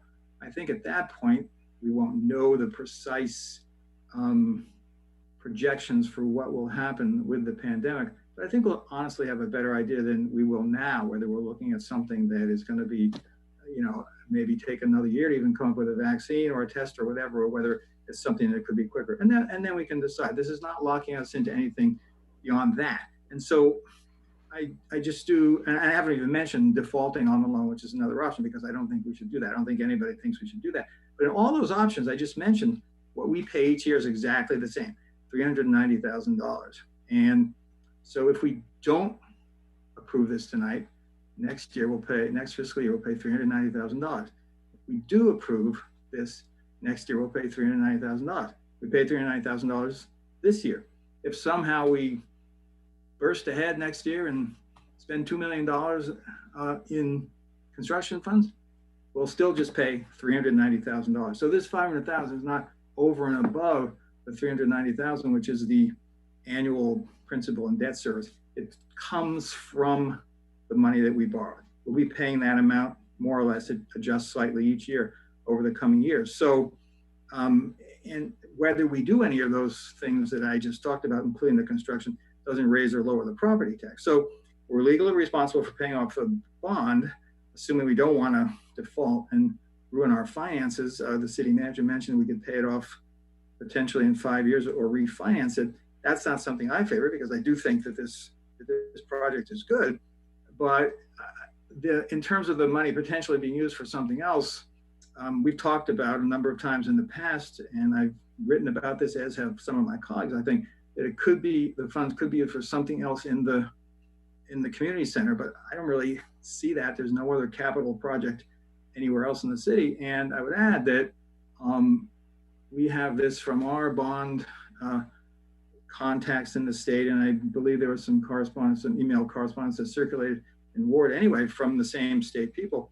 And what they said was that if we wanted to use the money for something else, and there would be an extra charge for it, it can only be for something that has at least that 30-year lifespan. So that means we can't use it for short-term COVID-19 relief, or even for things like sidewalks and streets that don't last 30 years. So some people say, well, why don't we just change the law? Is there some conceivable way that the state could change its laws?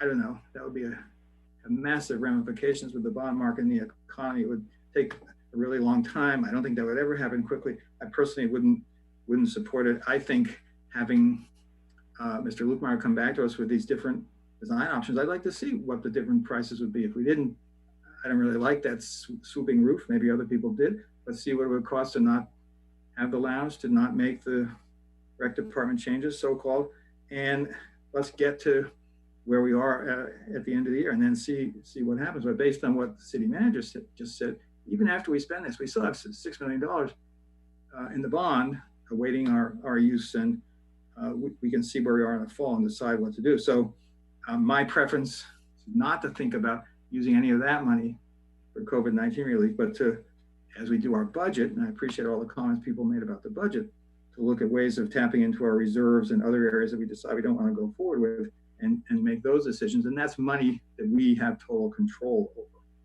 And that we'll get into all of that when as we do the budget over the next 5 weeks. So I'm sorry that was a long dissertation, but that's how I've been thinking about it, and why I think it does make sense to go forward with this tonight. Thank you. Great. Thank you, Councilmember Kovar. All right, I think we are ready to call this vote. Would someone like to move the ordinance authorizing a contract with Lukemire Architects for professional services to continue design work for library renovation? So moved. I'll move it. Go ahead. Councilmember raise your hand. Councilmember Sears moved it. Councilmember Siemens moved it. Do I have a second? I'll second it. All right, Councilman Kostick, second. Now, is there any specific comment or would someone like to propose an amendment to the ordinance?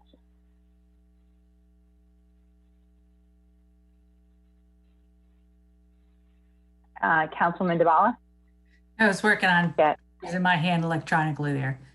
Okay. Yes, as I said before, in an abundance of caution and to just codify, to clearly express what we've all talked about in February and March and now again, in terms of being prepared with cost estimates and what some of the choices might be for bid alternatives when we get into this 4 or 5 months from now. I'd like to propose an amendment to the resolution. It's got 2 parts. One is a whereas, one is a resolved. And the 2 together, I hope, do not signal some, oh, we have to cut this back, we have to change this, we have to stop this, but instead just lay the groundwork for what we've talked about up until now to be ready to make the choices that we need to make when we go to bid. So part 1 is a whereas, a new second to last whereas clause. You all should have this, by the way, from me at 6:30 today. Whereas the council wishes to be kept apprised about project cost estimates and be provided information on areas where cost savings might be realized. So that captures what we have talked about. And the resolved to add to that section 1, after the end of it, City of Tacoma Park, such agreement shall include the requirement of regular reports to the council of cost estimates and options that could be considered. So again, capturing the notion of a couple of regular reports, which Mr. Lukemire already has said are going to happen, and capturing that notion that we really do want to see some more flush on some of these options that we've talked about. So I move that. Terrific. Thank you, Councilman DeBala. Just to make things a little easier, let's take one at a time. Okay. And first is, if you're okay with that, first is the whereas clause, the additional whereas clause. Do I have a second for that? I see Councilwoman Searcy's hand up. Are you seconding that amendment? Yes. Councilwoman Searcy is seconding that amendment. Do I have any questions or comments on that amendment? Seeing none, I will ask the clerk to call a vote on on that amendment. Okay, on the first amendment, Councilmember Kovar. Aye. Councilmember DeBala. Aye. Councilmember Kostick. Aye. Councilmember Siemens. Aye. Councilmember Smith. Yes. Councilmember Searcy. Yes. Mayor Stewart. Yes. Okay, so the First Amendment passes, and we have the addition of the whereas clause. The next amendment put forward by Councilwoman DeBala is in addition to the section 1 of the resolve clause. Do I have a second for that? Councilmember Kovar seconds that. Any discussion of that amendment? Seeing none, I'll ask the city clerk to again call the roll on that amendment. Councilmember Kovar. Aye. Councilmember DeBala. Aye. Councilmember Kostick. Aye. Councilmember Siemens. Aye. Councilmember Smith. Yes. Councilmember Searcy.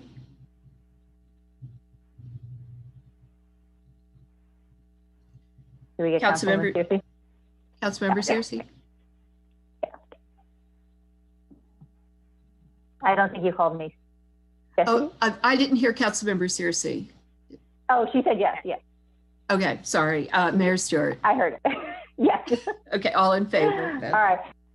Yes, great. All right, so both amendments passed. Are there any other amendments or comments at this time? Councilwoman Searcy? Wait, you're not... I have to unmute myself like 5 times. Can everyone hear me now? Mm-hmm. Awesome. So I just want to, I have a general comment. I just want to reiterate why I am in support of us moving forward on this design project. One, I think that it's important for us to keep in mind the costs that have already been invested in this project to date. And as we've heard today, stopping at this point wouldn't yield us a deliverable that could actually be useful for the purpose of understanding the cost of the library, as well as trying to get to the point where whenever we should decide to embark on a shovel-ready project, right? We've done a lot of work since 2014, 2015, and without this design process, we still would not have all of the ingredients needed for a shovel-ready project. And that's really telling, because without that, you've invested a lot of money and you've borrowed money that we have to pay back, and we will pay it back using taxpayer dollars for nothing. And I can't stress that enough, because I recognize COVID, I recognize all of the financial constraints that people are under, and I'm committed to working to tackle the tax rate and making sure that we are not imposing any additional financial strains on households right now. I'm committed to that 100%. But I am also really committed to making sure that we are financial stewards, which sometimes means being dollar wise and not penny foolish. I can't stress that enough, right? And so this is one of the reasons why I am suggesting we move forward with the library project. All of the benefits of the library aside, it just makes financial sense for us to at least move forward to this stage where we have all of the drawings, all of the designs, all of the bids, understand the full cost of the project, have gotten to the point we've done the community engagement and we know what it is that we want. And then from there, once we have that package, we will be in a better place to decide whether or not we need to pause in terms of construction or tighten things up or phase things through. But as of right now, we're not in that place. So I fully support moving forward with this project, not only because of all of the benefits of the library, but because it just makes financial sense to do. Thank you. Thank you. Councilmember Smith? I would just like to add that, I've been on record supporting the initial library project around $2.5–3 million, or 3.5 at the most. But at this time, I'm going to support going forward with this design, because I don't see, not supporting it. It's not going to, it's not going to stop it. And the only way the council can make a serious decision is by having the design in front of us, and that's the only way we would have an option of what's going to go forward for the library. So I will be supporting it. Great, thank you. Councilwoman, oh, okay. I don't see any other hands. I will just, before calling the vote, and by saying thank you again to all the residents who have written to us in the last couple of days and who came out tonight. As I've said, as we've all said, these are really uncharted times. They're uncertain times, and there are things that we need to carefully look at each of our decisions that we're making. So I very much appreciate all the input that we have received. I just want to strongly echo what Councilwoman Searcy said regarding the financial decision we have before us. Fully support everything she said. And we'll just say that, it makes good financial sense, as well as at this time, as we're going through this uncertainty, it also makes sense for our community to make sure that we are really holding on and thinking about those things that we value as a community, the places that bring us together when we're able, again, to be physically together. The library does that, and it is also doing it virtually now. As we're all in our own homes and across our community, the library is still providing that place where our community can come together for circle time, for other events, for the comic jam and everything else. It is such an amazing resource for our community. I just think the residents who spoke tonight spoke volumes about it. And so I know personally from my own family, it has been really a treasure for us. And so I just want to thank the staff at the library for all their hard work on this. Mr. Lukemire for going on this journey with us as we do it. And I look forward to continuing. With that, I will ask the city clerk to take the vote, call the vote. All right, Councilmember Kovar. Aye. Councilmember Dabala. Yes. Councilmember Kostick. Yes. Councilmember Siemens. Aye. Councilmember Smith. Yes. Councilmember Searcy. Yes. Mayor Stewart. Yes. Oh, great. Looks like we're going to the next step. Mr. Lukemire, thank you very much for joining us this evening, and I am sure we will be in touch very soon as we take the next steps in this. Very good. Good luck. Thank you. Terrific. Our next voting item this evening is a single reading ordinance authorizing purchase of a replacement 22 passenger van, a hybrid for the Recreation Department. I know there's been also a lot of emails on this one this week, a lot of information shared. This was actually on our agenda, as a number of things were, before the health crisis. And I just want to turn it over maybe to our city manager to provide a bit of more information that she gave us later this afternoon.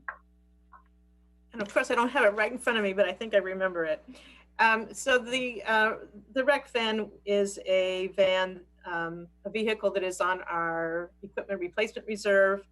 It is, there's money in the equipment replacement reserve for replacement of the rec van every few years when it meets the end of its age. We have a vehicle replacement committee of staff that includes our mechanics supervisor and a number of other staff who review the vehicles each year to see, are they living up to their lifespan?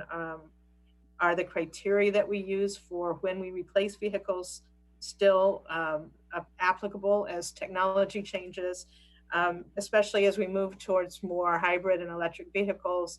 Do the lifespans change? Do the costs change? And so it's the vehicle for our large passenger van is a rec van that is our largest vehicle for passengers, but it also has a wheelchair lift. So it is used for teen camps, summer camps, and for almost all of our senior trips. For 55 to 60% of those senior trips, the wheelchair lift is used, and we don't have any other wheelchair lifts on any of our vehicles.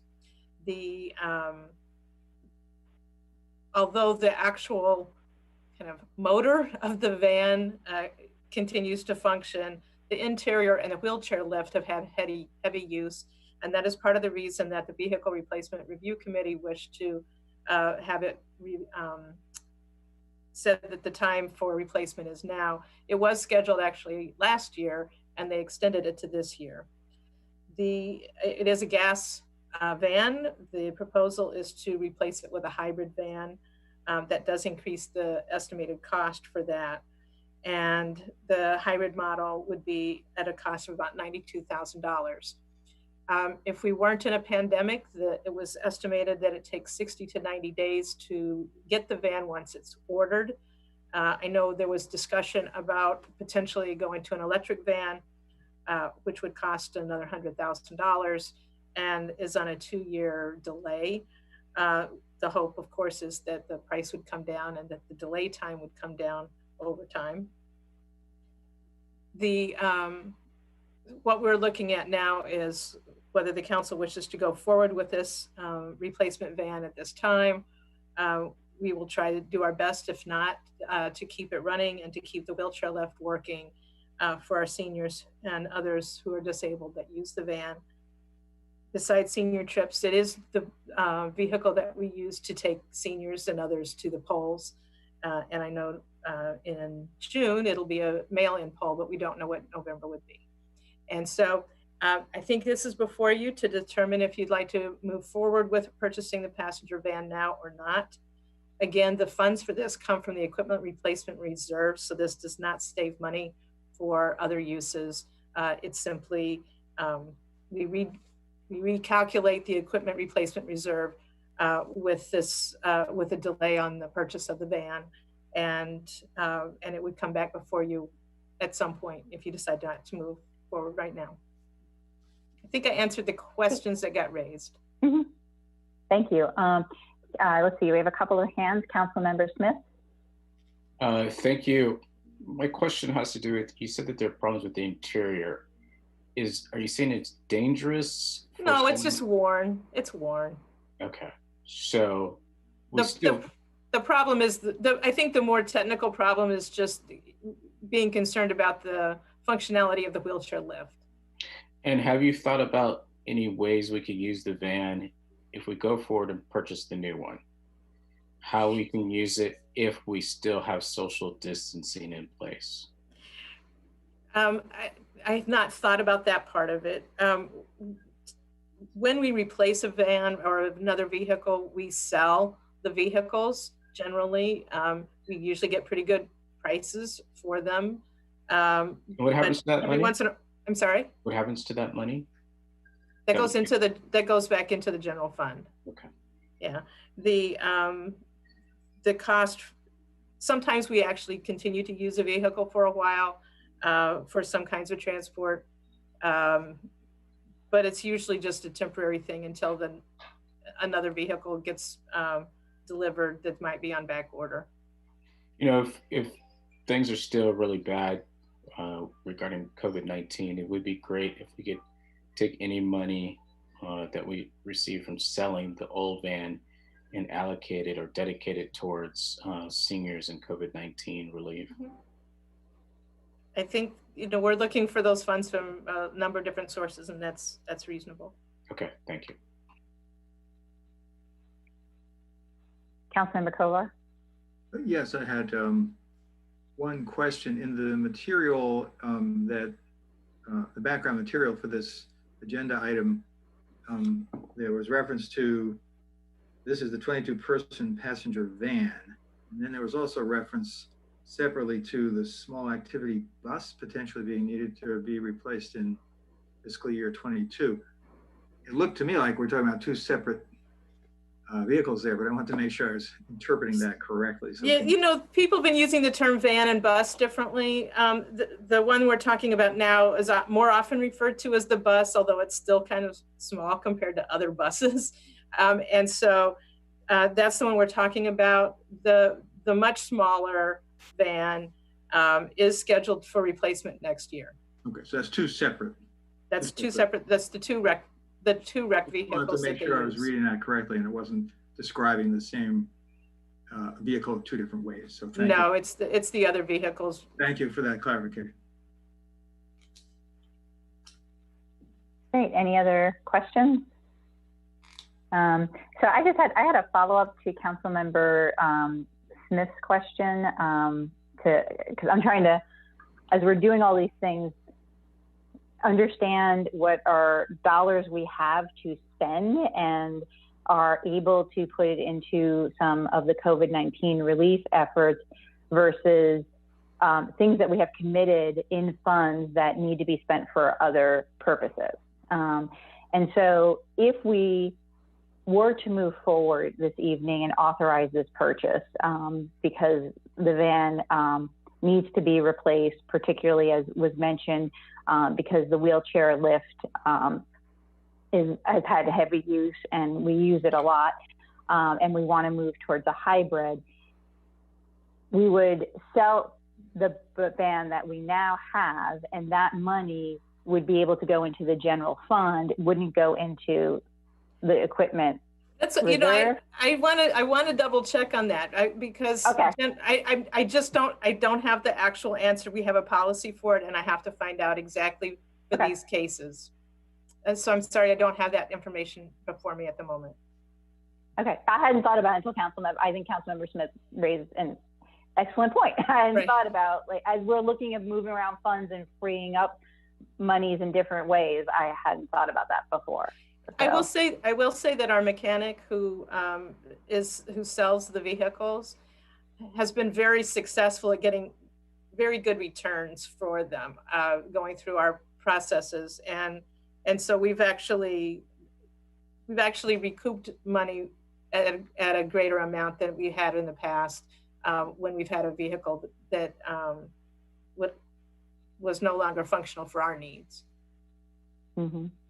So even if we were to say that if we check and the policy says, oh no, the money needs to go back into the fund, mm-hmm. that would still also free up general fund money, because that would be less that we'd have to take out through the general fund to put in the equipment reserve.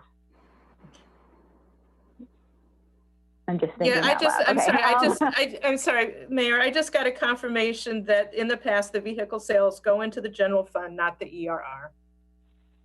Okay, thank you. That's really helpful. So you could identify how you wanted it. Mm-hmm. Okay, great. Councilman Kostick. Thanks. I had a couple of follow-up questions related to that.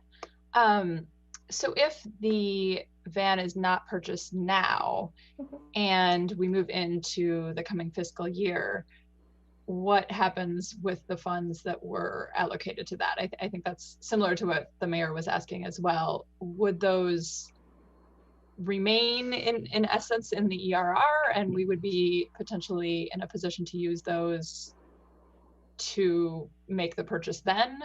Yes. Okay. And then, I mean, it seems to me, looking at where we're at right now, this doesn't seem like a critical purchase. And obviously we're not transporting people right now, although I understand that there is a lag time between ordering the bus and the bus actually being here. If I'm understanding correctly, the information that you shared with me earlier, it would not be tremendously difficult on staff to get a quote in the future, or to follow up and kind of do this process again in a few months if it seems like we're in a better place and we're in a position where it makes more sense to move forward at that time. No, this is the kind of purchase that's actually not too staff intensive. We would redo we would get new price quotes at the time and share that with council. Thank you. Great, thank you. Councilman DeBala.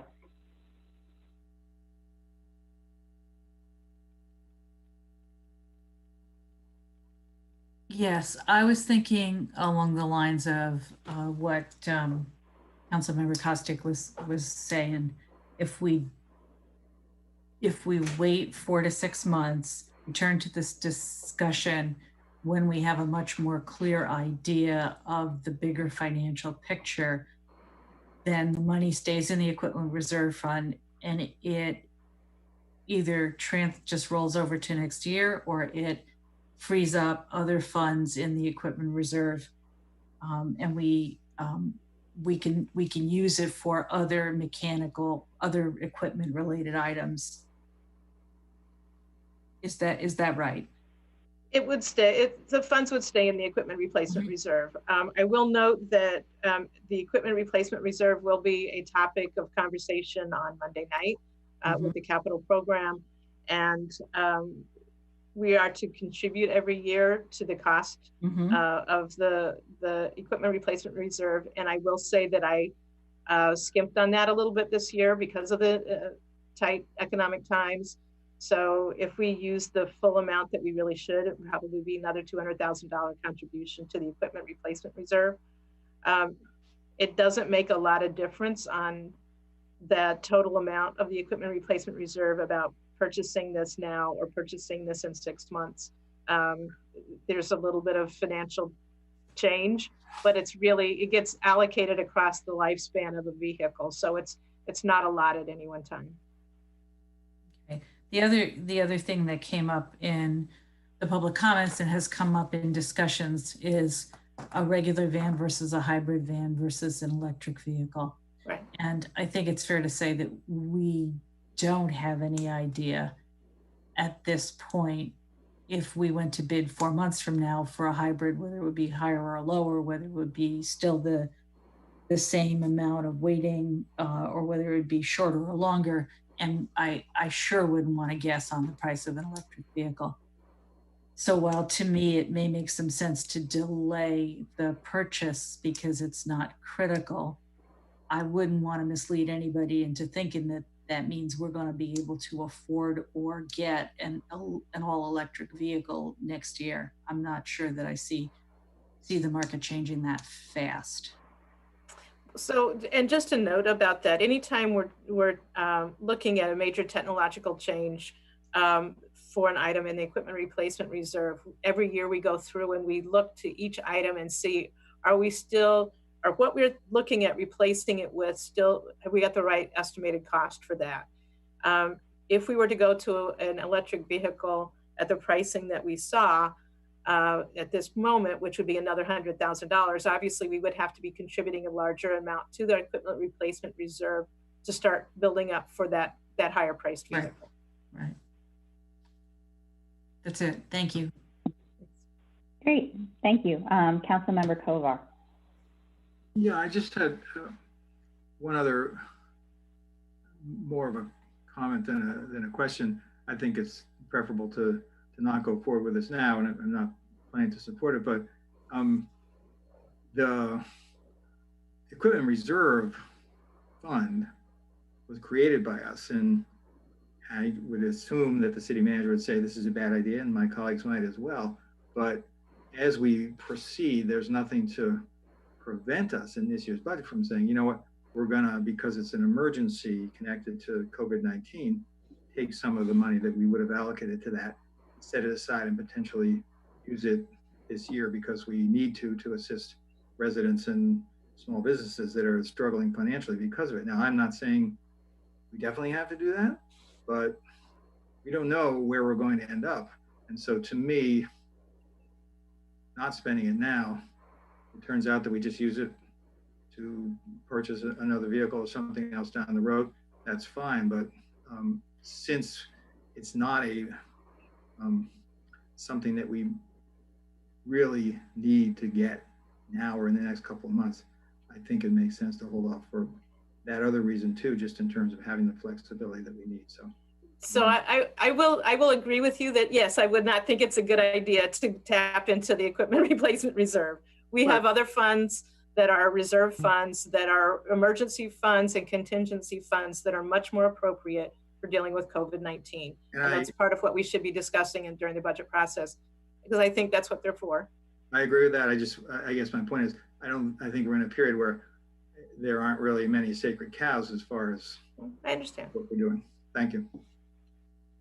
Councilwoman Searcy.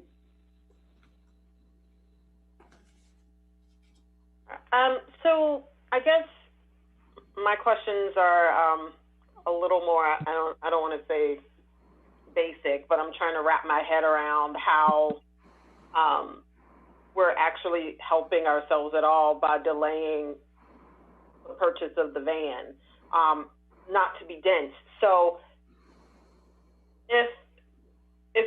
so currently we are paying on the van, it's not a one-time cost, right? So it's not like we immediately withdraw, however much the van is, the $46,000, I'm making this up because I don't have the form in front of me right now.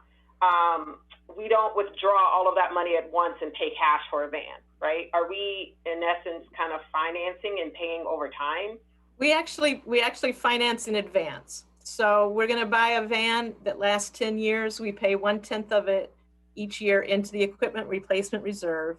And then when the van's lifespan at 10 years is done, then we take that full amount of money and we purchase a van.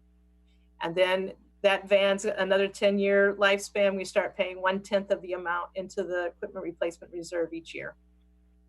Okay, so it's not the case like you're just, I guess it's you're prepaid for it. So it's not necessarily the case that you're just ripping money out the budget to go buy the van. You've already kind of, you've been saving up for it. You've been saving up for it. That's right.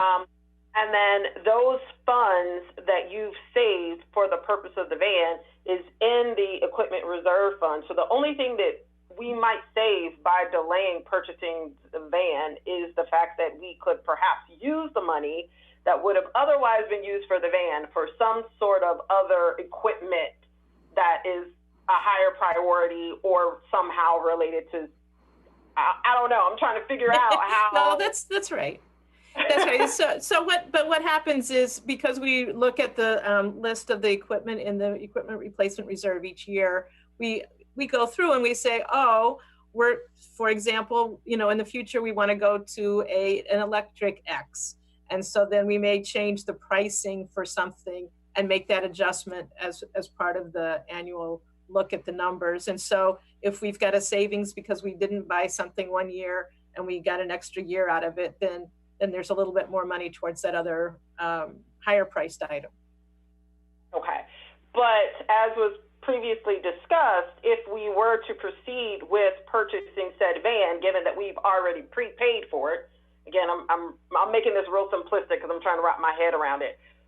The selling of the current van could actually provide us with resources that we could put in the general fund to use today. That's correct. Otherwise, we can't use the money that we've already put in advance for the purchase of the van in the equipment replacement fund.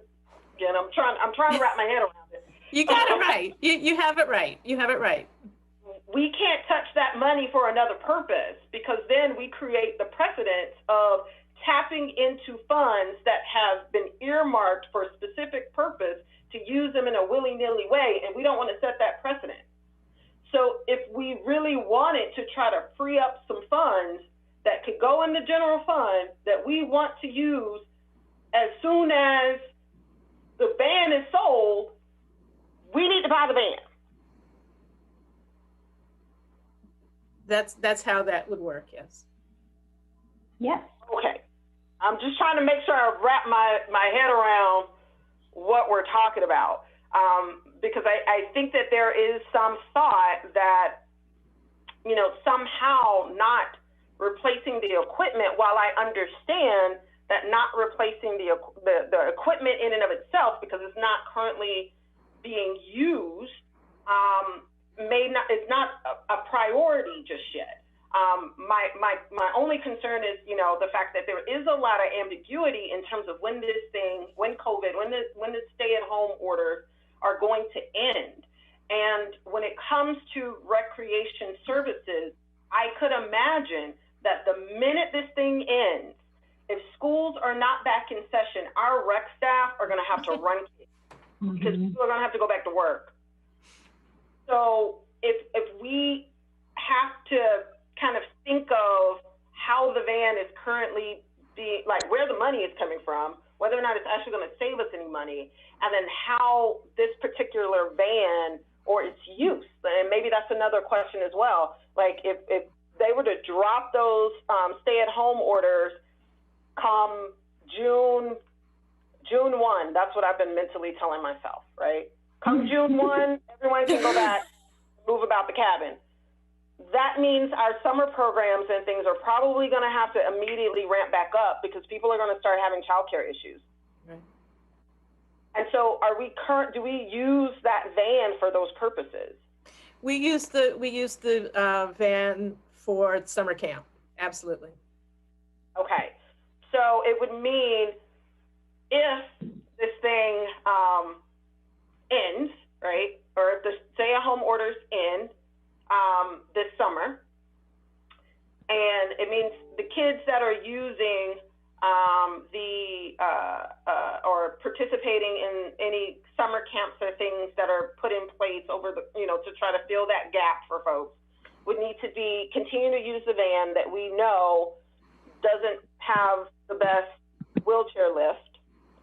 And then not purchasing the van is actually to prevent us from being able to use the proceeds of the sale for COVID-related activities. And then pushing the sale of the van back into the next fiscal year isn't really going to save us much, unless somehow when we go back and recalculate the cost, it's cheaper. And I know that's probably not a question. It's just me trying to wrap my mind around what we're doing. Mm-hmm. No, I mean, I think that what you get to is something that's very difficult for most folks who are not familiar with the budget.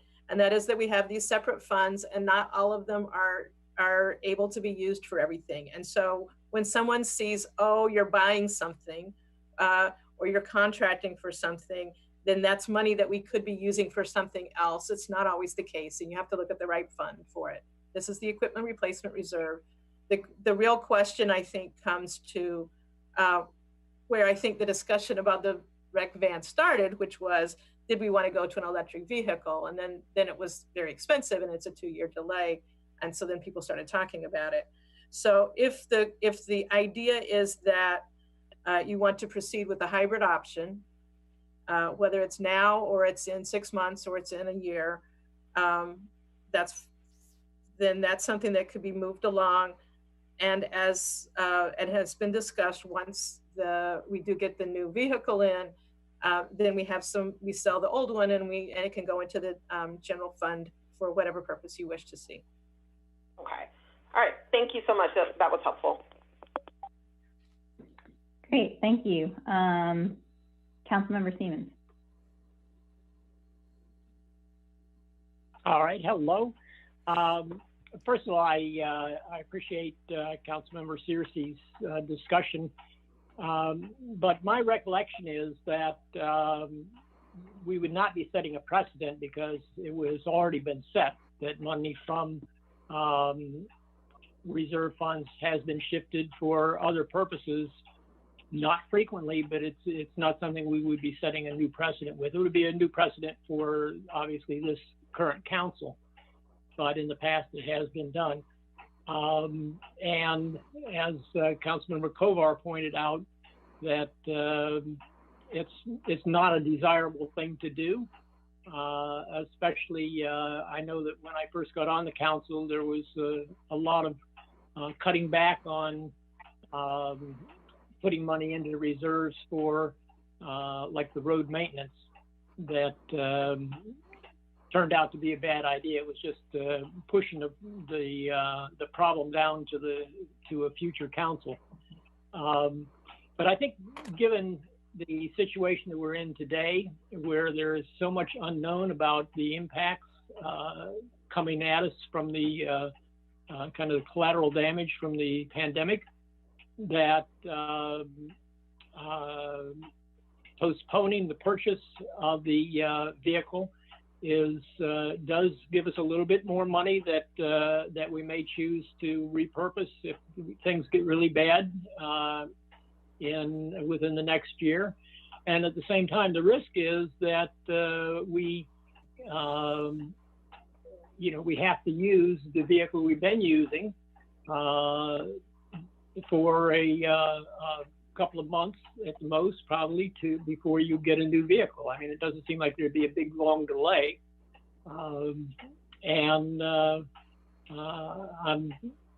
I'm hearing that our current vehicle is old enough and worn enough that we need to replace it. So I'm not sure how much money we actually would be getting from it. Anyways, all those reasons, I understand Councilmember Searcy's argument. I just don't agree with her, and I will vote to delay the purchase of that equipment at this time. Thank you. Great. Councilman DeBala. Thank you. Couple follow-up questions. In the recent past, if there is such a precedent, how much about how much do you get for a van like that? $5,000, $50,000, somewhere in between? You know, I don't know. I don't know the last time we sold a van, but I do know that some decrepit trucks that were sold got a lot of money that I wouldn't have imagined. So I can't tell you the amount for this. I'm also under the impression that even though the vehicle is old, the mileage is low.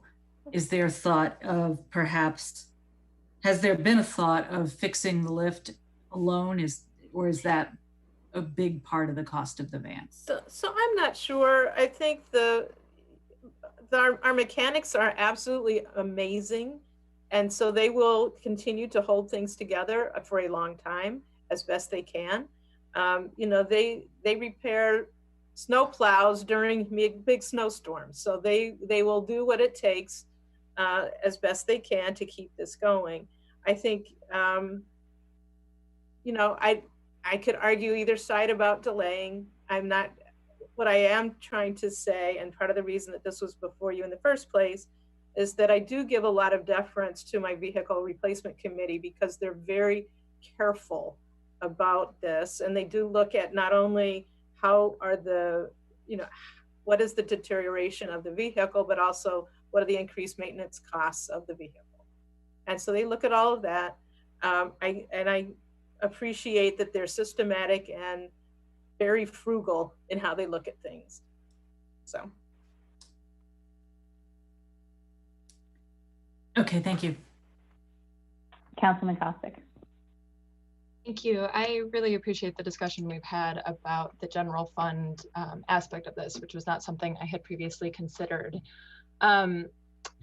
For me, I think there's still an outstanding question about what the resale value would be, and I think it's difficult to make a decision without knowing that. I also, just looking at the timeline of this, I'm thinking it seems very unrealistic to me that we are going to be able to get a new van and sell the old van in the amount of time we have left in this fiscal year. So I don't actually see a benefit to doing it this fiscal year. I don't see it as necessarily freeing up funds in our current general fund that we couldn't, through delaying this a bit, potentially free up through a different allocation to our ERR in the coming budget. Councilmember Kostick, I'm sorry to interrupt, but I did get an estimate of that the current van for sale would be between 20 and 35,000, likely. Thank you. But you're right. The timing is one of those questions, and you know, there's a delay in getting the new vehicle. There's issues about what does the pandemic doing to vehicle assembly. I mean, some of the plants have switched to ventilators, so I can't tell you specifically what the timing would be. Thank you. Councilman Searcy. I think this question is from my colleague, Councilmember Siemens. So in the past, in order to, I guess, move around funds from like designated funds, so like, let's say the equipment fund, housing reserve, like all of that stuff, did prior councils have to write like some sort of resolution or ordinance to do that, or is that something you do through the budget process? May I answer that question? Sure. So there's two different ways to do it. One is as an ordinance, because you've designated a restricted fund for a restricted purpose, and you would need to make a change. The other way that many years ago, and I know that Councilmember Siemens remembers this, in order to save money, there were some city managers a long time ago that just didn't give a contribution to the equipment replacement reserve when they were supposed to do so, and just use those funds for other purposes to balance the budget.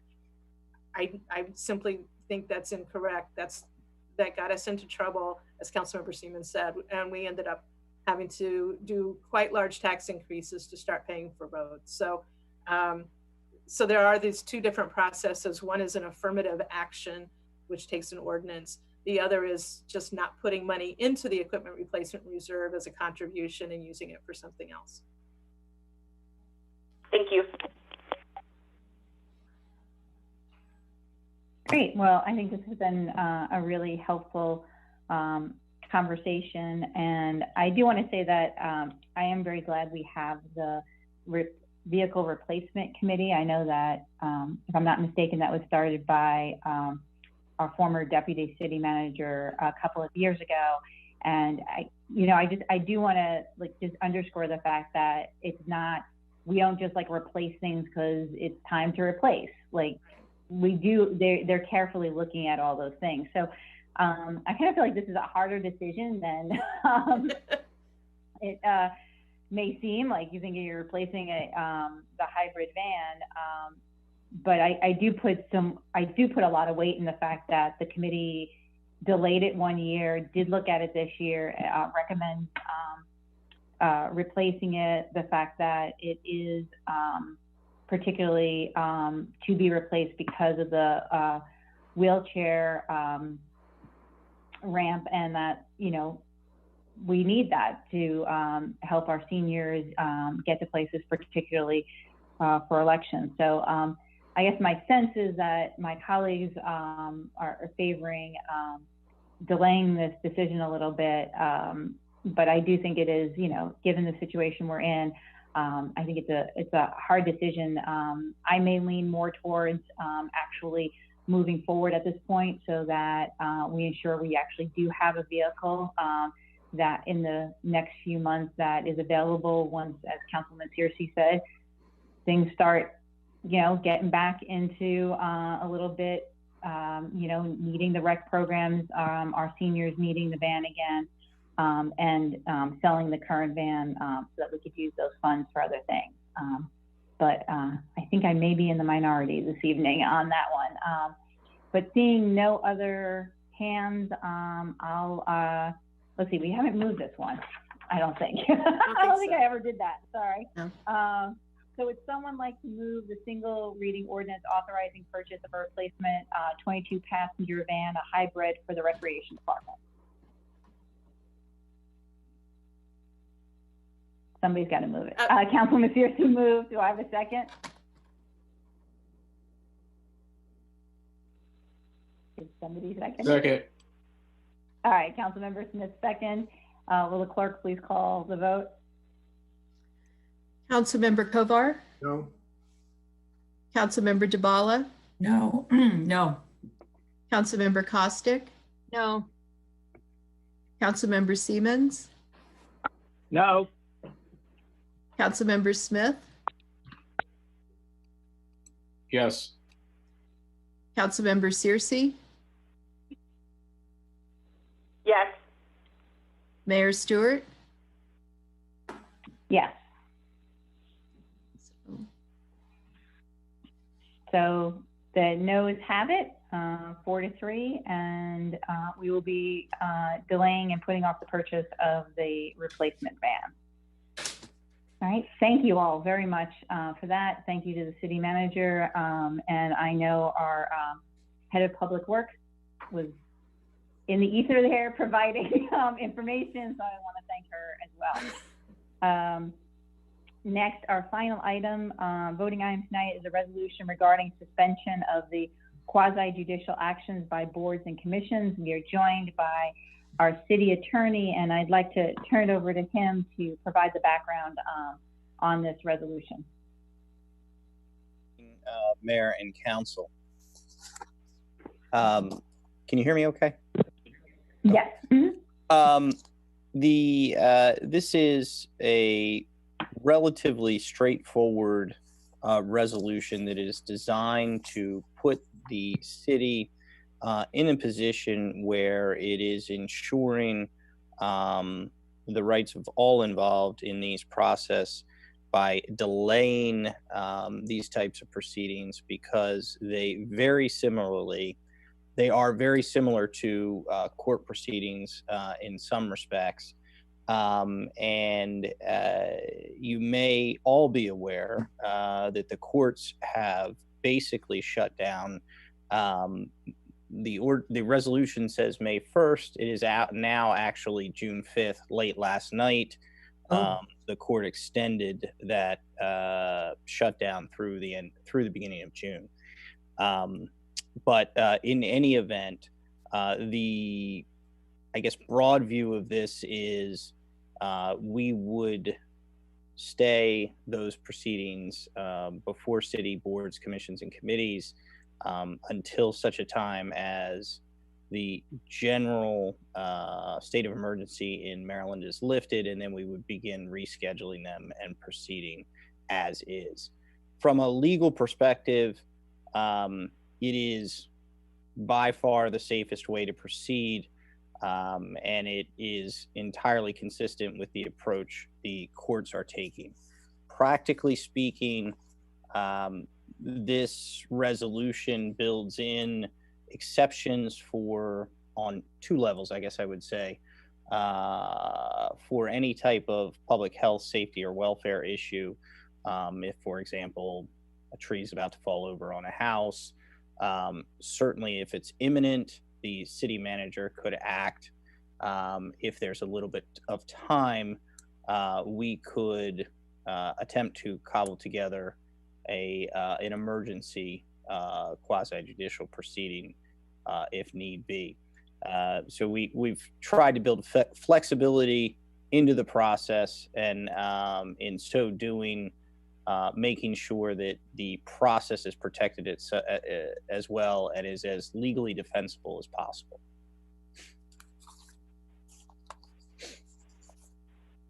Great, thank you. Before I ask someone to move the resolution, are there any questions for the city attorney at this time? Okay, seeing none. Oh, Councilmember Kovar. I just had one question. If the, and I appreciate the putting forward of the resolution, I do plan to support it. If the city attorney could just clarify the additional language concerning the city manager's authorities, what kinds of situations would potentially be involved in that language? Well, as I indicated, you know, I think the example I just used was an imminent situation where a tree, for example, is about to fall over, and we don't have the ability to, you know, do something that would require us to go through the hearing process. Okay. We would certainly rely on the city manager's authority to address that.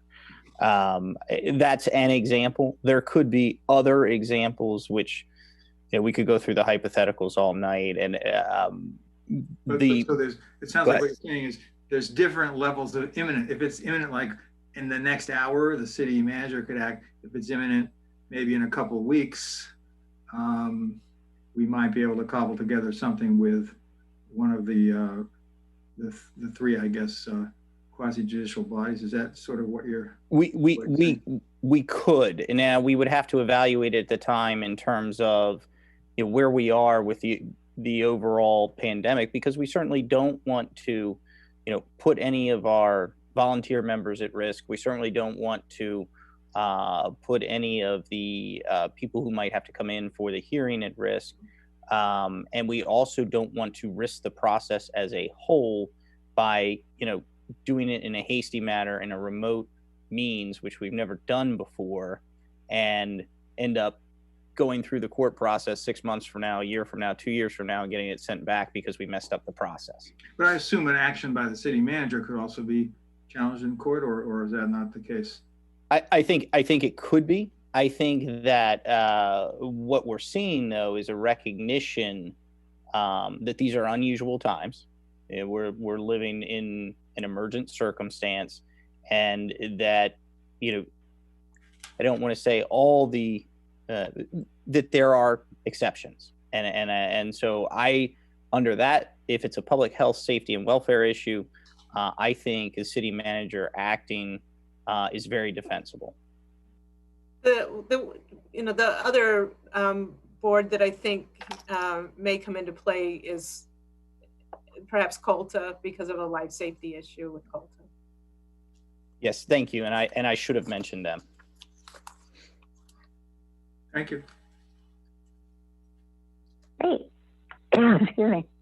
Councilmember Smith. And can you elaborate on COLTA? How would a COLTA hearing work if it has to be, I guess, run through the city manager's office? Could someone still bring a COLTA complaint? So I think the issue here is that in general, no, but if something came, if we were made aware of a emergency type of situation, then we would have to figure it out. And so I think that's just the reason that we don't want to have these going on right now is that it's really hard to do and to be defensible. But if there were some kind of life safety issue, then we would have to talk out what's the best possible option at the time. So tenants and even landlords in some situations can exercise their rights under COLTA. Yeah, I mean, I think it would have to be an extraordinary situation. It is the case, I believe, our city attorney, does acknowledge that there are a few options that can go through the courts right now for a very, serious case. But I think, I guess I don't anticipate it actually happening as we go through that. I would take one of these steps, but it's to give a fallout in case there's some emergency that we hadn't contemplated that we have to deal with. All right, thank you. Okay, seeing no other hands, would someone like to move the resolution? Councilmember Kovar, do I have a second? Councilmember Siemens, Councilmember Kovar moved, Councilmember Siemens second. Any other discussion or conversation? Nope, seeing none, will the clerk please call the vote? Councilmember Kovar. Aye. Councilmember Dabala. Yes. Councilmember Kostick. Yes. Councilmember Siemens. Aye. Councilmember Smith. Yes. Councilmember Searcy. Aye. Mayor Stewart. Yes. Okay, thank you. And thank you to our city attorney for joining us this evening. We just have a few other items tonight on our agenda. Does anyone have any council comments tonight? Councilmember Smith.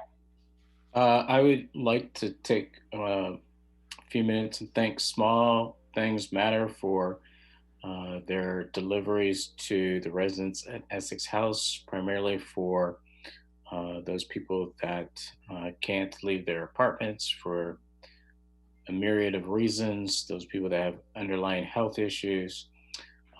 They were able to distribute food over the weekend and fresh produce on Monday. So I want to thank Roxanne, Small Things Matter, and all the other organizations that helped this effort.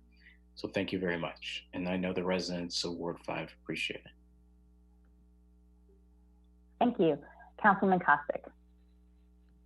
Thank you. I have a couple of quick things. A couple of updates from the Transportation Planning Board meeting, which we had earlier today. One is very good news. We approved a TLC grant of $60,000 for the city of Tacoma Park to do what sounds like a very cool project, designing a complete streets plan for Maple Avenue. So I'm very excited about that.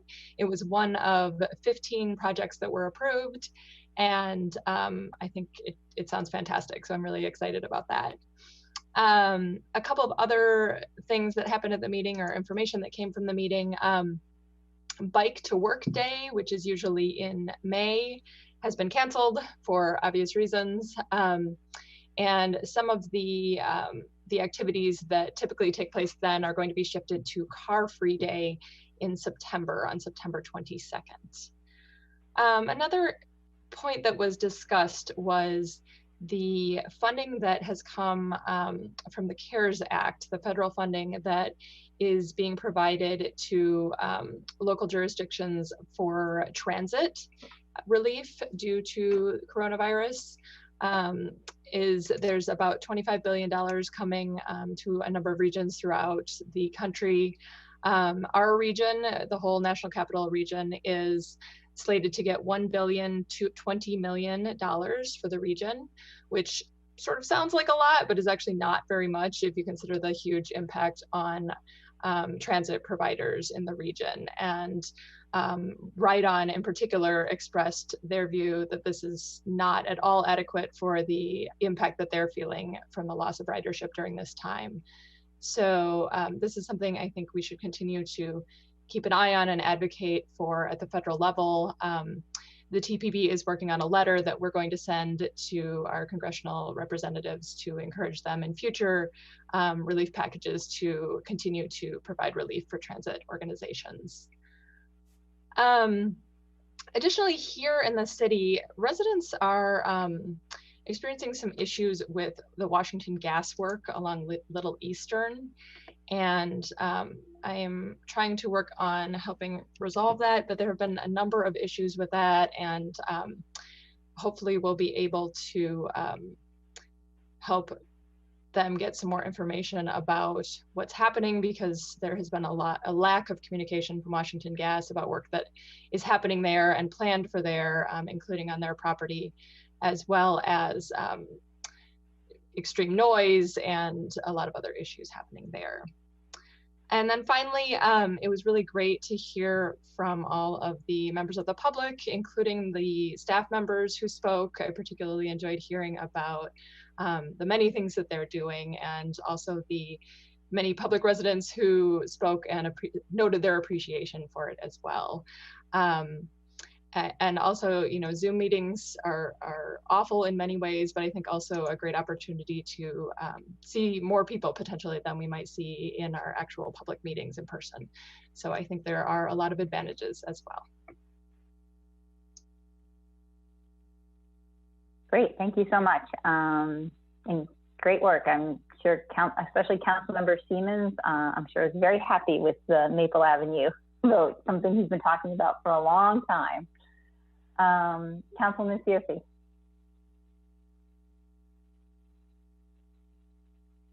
No, I can't hear you.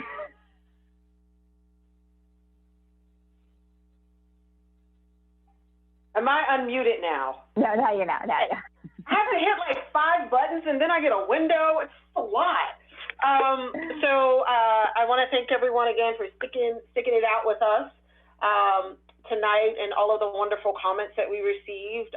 It's been, I know that when you're talking about things like the budget and different infrastructure projects, it brings out people with differing views, and I love it because it provides us with an opportunity to, one, know that what you care about, and two, to engage a number of residents who typically kind of aren't in the mix that much. So I've really appreciated the opportunity to talk to residents about things related to the budget.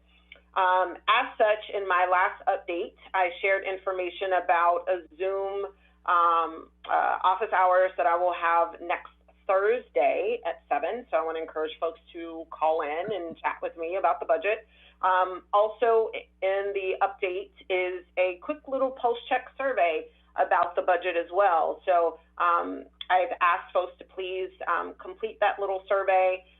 It's mostly open-ended questions where you can just kind of tell me what you think. And it's going to be really helpful for me to understand some of the things that people are willing to give a little, so that we can gain a little bit more as a community. So definitely want to encourage folks to do that. Also, I just want to give a shout out to the Crossroads Farmers Market. They had their kickoff today. Yay! And I just want to say that the Crossroads has done a tremendous job in not only continuing to provide healthy food options during this trying time, but really taking the necessary steps for social distancing. They had a hand washing station. They were on it. I sent an email like, hey, are we going to be okay with social distancing? And they had a full list of the things that they're doing to make sure that patrons are safe. So I definitely want to encourage people to come out on Wednesdays on Ann Street from 11 until 3 and get some fresh fruits and vegetables. and be mindful of social distancing, but know that the Crossroads is taking the necessary steps to try to keep you safe as well. So definitely want to encourage folks to come out. Also, I just want to do a quick plug for all of the work that we're doing, particularly our economic development manager, Samira Gaines, to try to support the businesses during this trying time. The project that we have with Chalk Riot has been, it's been awesome. For folks who are not familiar, we've contracted with Chalk Riot, who is doing sidewalk chalk projects outside of various businesses that are on our Tacoma Park to Go. So various Tacoma Park to Go restaurants, as well as a couple of other places. There was a spot outside of the rec center to just promote social distancing and to hear from a number of residents that live in Tacoma Overlook and Hampshire Towers to say, oh, I was able to look down and I could see the project. It was so nice. It was really something pleasant, particularly during these times where you're limited in your ability to leave. So I definitely want to encourage people to check out all of the art projects on social media. They're doing lots of posting. There's been lots of news articles and the like about the wonderful art projects. But also, I want to encourage people to do 3 things for me in support of the businesses that are on our Tacoma Park to Go. So first, if you could please just buy a meal, like just order dinner, pick a takeout night, and just please order dinner from one of our Tacoma Park to Go restaurants. If you, we have a website that lists all of the different businesses and ways in which you can order delivery. So definitely want to encourage folks to do that. Second, there's also, you can purchase limited edition Tacoma Park Together posters. And so there's a note, the company is No Plan Press.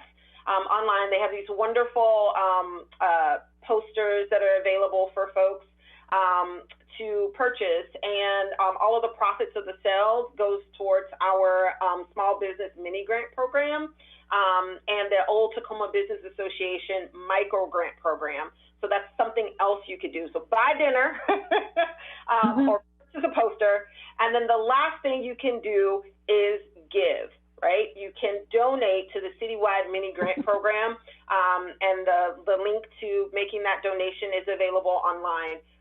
I've kind of seen emails on various listservs where there's been lots of news accounts of what's happening in Langley Park and the number of businesses that are struggling there. And there's been lots of press about what's happening in Langley Park on the Prince George's side. But I can't stress enough that the City of Tacoma Park businesses are just on the opposite side of Langley Park. And one of the La Union Mall, which was highlighted in that Washington Post article about experiencing a lot of financial difficulties, is right next to a number of businesses, including Red Chili's, that is right in the Tacoma Park to Go restaurants. They're right next door, and they need our support too. So I just want to reiterate again the 3 things that everyone can do to help support the businesses in the City of Tacoma Park during this trying time. So thank you all so much. Appreciate it. Great. Thank you so much for that. Councilwoman Dabala. Yeah, so I picked up my Crossroads CSA today. Yay.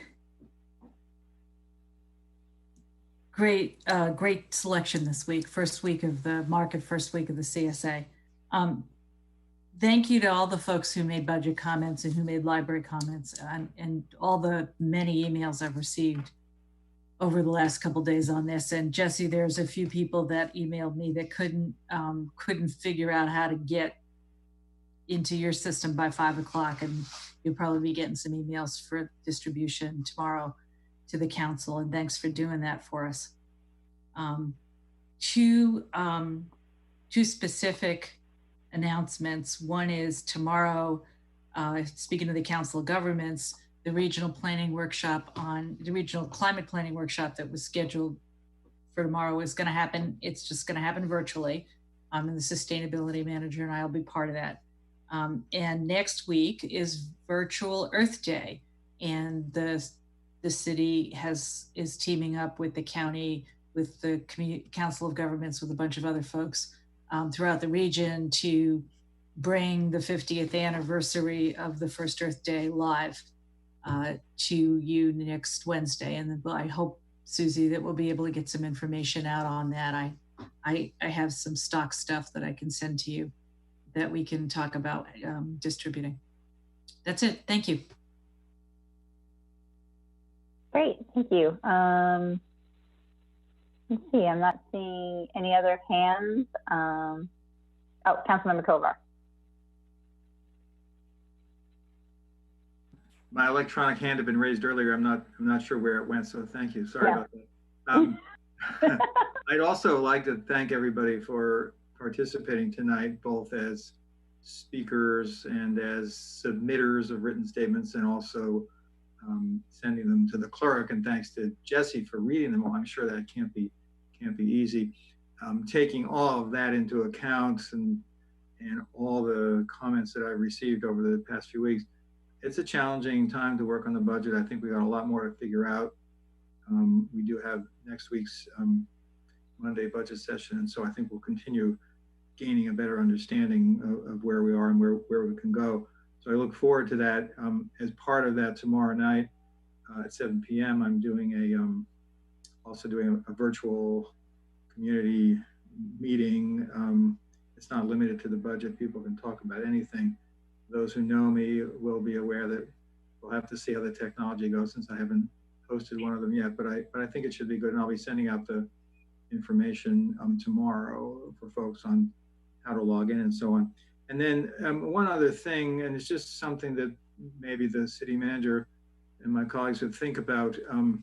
I know we're providing the police, at least the police officers who interact regularly with the public, with a boost in their compensation during the pandemic. And I've talked to the Public Works Director about the steps that are being taken for the sanitation workers, and they don't have direct interaction with the public, so that may work. But they're still doing an important thing, and there's some dangers of exposure. And I noticed also that in DC, for example, they're giving some additional pay to the custodial staff. So I think in addition to the police, we ought to just really look more closely at whether there are other people who are providing that kind of more direct service, who can't do their jobs just sitting at home, and maybe they don't come into immediate contact with everybody all the time, but they have to come here and they have to travel here, and they may be taking public transportation and in other ways being exposed to other folks getting to and from work. So I just would suggest that we ought to take a deeper look at whether there are additional city staff who might be deserving of some sort of additional compensation for the great work that they're doing to keep all of those other kinds of things running, while the rest of us are able to mostly stay at home and do things online. So just put that out there for city manager and my colleagues. Thanks. Great, thanks. I just have a couple of things tonight. One, the Crossroads Market was great opening day. I got there right at 11. I was able to get eggs, coffee, some flowers, asparagus, and a brand new mask. TC, who is usually at the market and does children's knitting for children's clothing and everything, she has switched and it now has terrific masks, children's sizes, some that have filters in them. So if you're looking, you need a mask, I suggest you go to the Crossroads Market next week. In addition, I wanted to mention that County Councilmember Tom Hucker is doing town halls each week, and we're tentatively scheduled to do one together focused on Tacoma Park on April 23rd. And so we'll have more information out about that. That will be in the evening of April 23rd. The last couple of weeks, in particular, I've been working very close with Grace Wiggins in our housing department, and as well as Delegate Lorik Charkoudian on trying to get the county council to, or the county government to put out more information specifically on renters.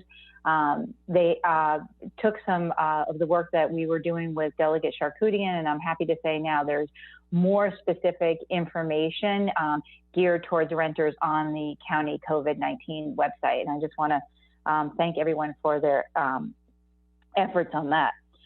In addition, we did with Councilmember Siemens, a conference call with residents of the Maplewood Apartments to provide information, also to hear their concerns, and hoping to do more of those. I know Councilman Searcy, the Overlook did some a number of weeks ago, and thought these were really successful. So trying to do more of these types of conference calls, online calls with residents, particularly those who live in the condominiums and the apartments, to really get out information that is specific to them. Much of the information that is putting out for COVID-19 is making the assumption that many people live in a single family home and have a washing machine in their basement or something else. And we really need to be doing a much better job as a county, as a state, getting out information specifically to folks who live in multifamily dwellings. So I really thank our city staff for having that focus and pushing that. In addition, I was just asked by said staff to make an announcement that the Maryland Department of Labor is hiring over 100 individuals and more than doubling their staff at the unemployment insurance centers in Towson, Baltimore City, Baltimore County, Hagerstown, College Park, Cumberland, Waldorf, and Salisbury. No experience is needed. A college degree is required. And I can't remember exactly, but I believe they were paying about $17 an hour, if I remember correctly from the report this morning. The information is on our city website that you can find it, but I know this is a time when many people have been laid off from their jobs or unable to do their job at the moment. And so this might be some opportunities for people. So please check that out. In addition, I just like to close my comments tonight by really saying that it is remarkable the number of heroes who we have in our community. And I just want to give one example. This evening, we learned that there was a great need at Victory Towers, which is one of our multifamily buildings in Tacoma Park that houses mainly seniors, that there was a need for toilet paper. We all know there's a need for that, and we were able to get a box of toilet paper from Ace Hardware, but it wasn't enough, and so put out the call to some of the restaurants in the community, since they're all doing takeout now. They're still open and not having customers. And Girl on the Vine quickly donated 96 rolls of toilet paper, and then Tacoma Bev donated over 100 rolls of toilet paper. So as I said, there's people are doing big things and small things, but I just thought tonight the response was so immediate and quick that is really just evidence of how much people are coming together in our community during this time. So I just wanted to end with that story. And now I'll turn it over to the city manager for her comments. Thank you. And yes, it's so exciting when my staff is able to put the word out and people just jump in and want to help. People really do want to help. First, I'd like to go back to the comment that Councilwoman Kostick mentioned about the award for the Maple Avenue planning grant.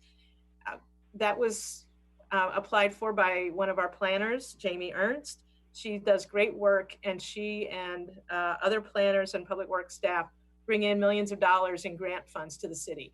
And so just the fact that they're working remotely and still getting money for the city is wonderful for us. And I really appreciate their interest in that. Following up on the comment about Victory Tower, the other thing that Victory Tower needs are masks. And so I've got my mask. But we need to have people to make or donate masks and either drop them off at Victory Tower or for other people who may need masks, we'll be collecting them in a box in our police lobby.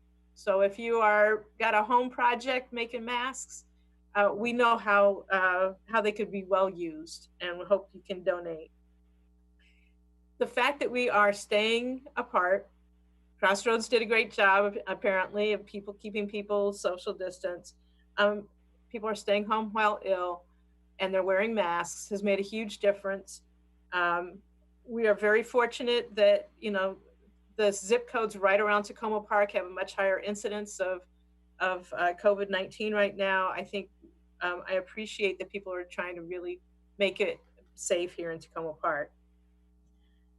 We do have a lot more information on our website on the COVID-19 resource page, and please take a look at the ways that you can help. As Councilmember Searcy mentioned, we'd love the contributions both to the mini grant program and to our emergency assistance fund. As you heard on Monday night, we are helping so many people, and there's so much need. And so have appreciated the many donations we've received, and we want to keep making those connections.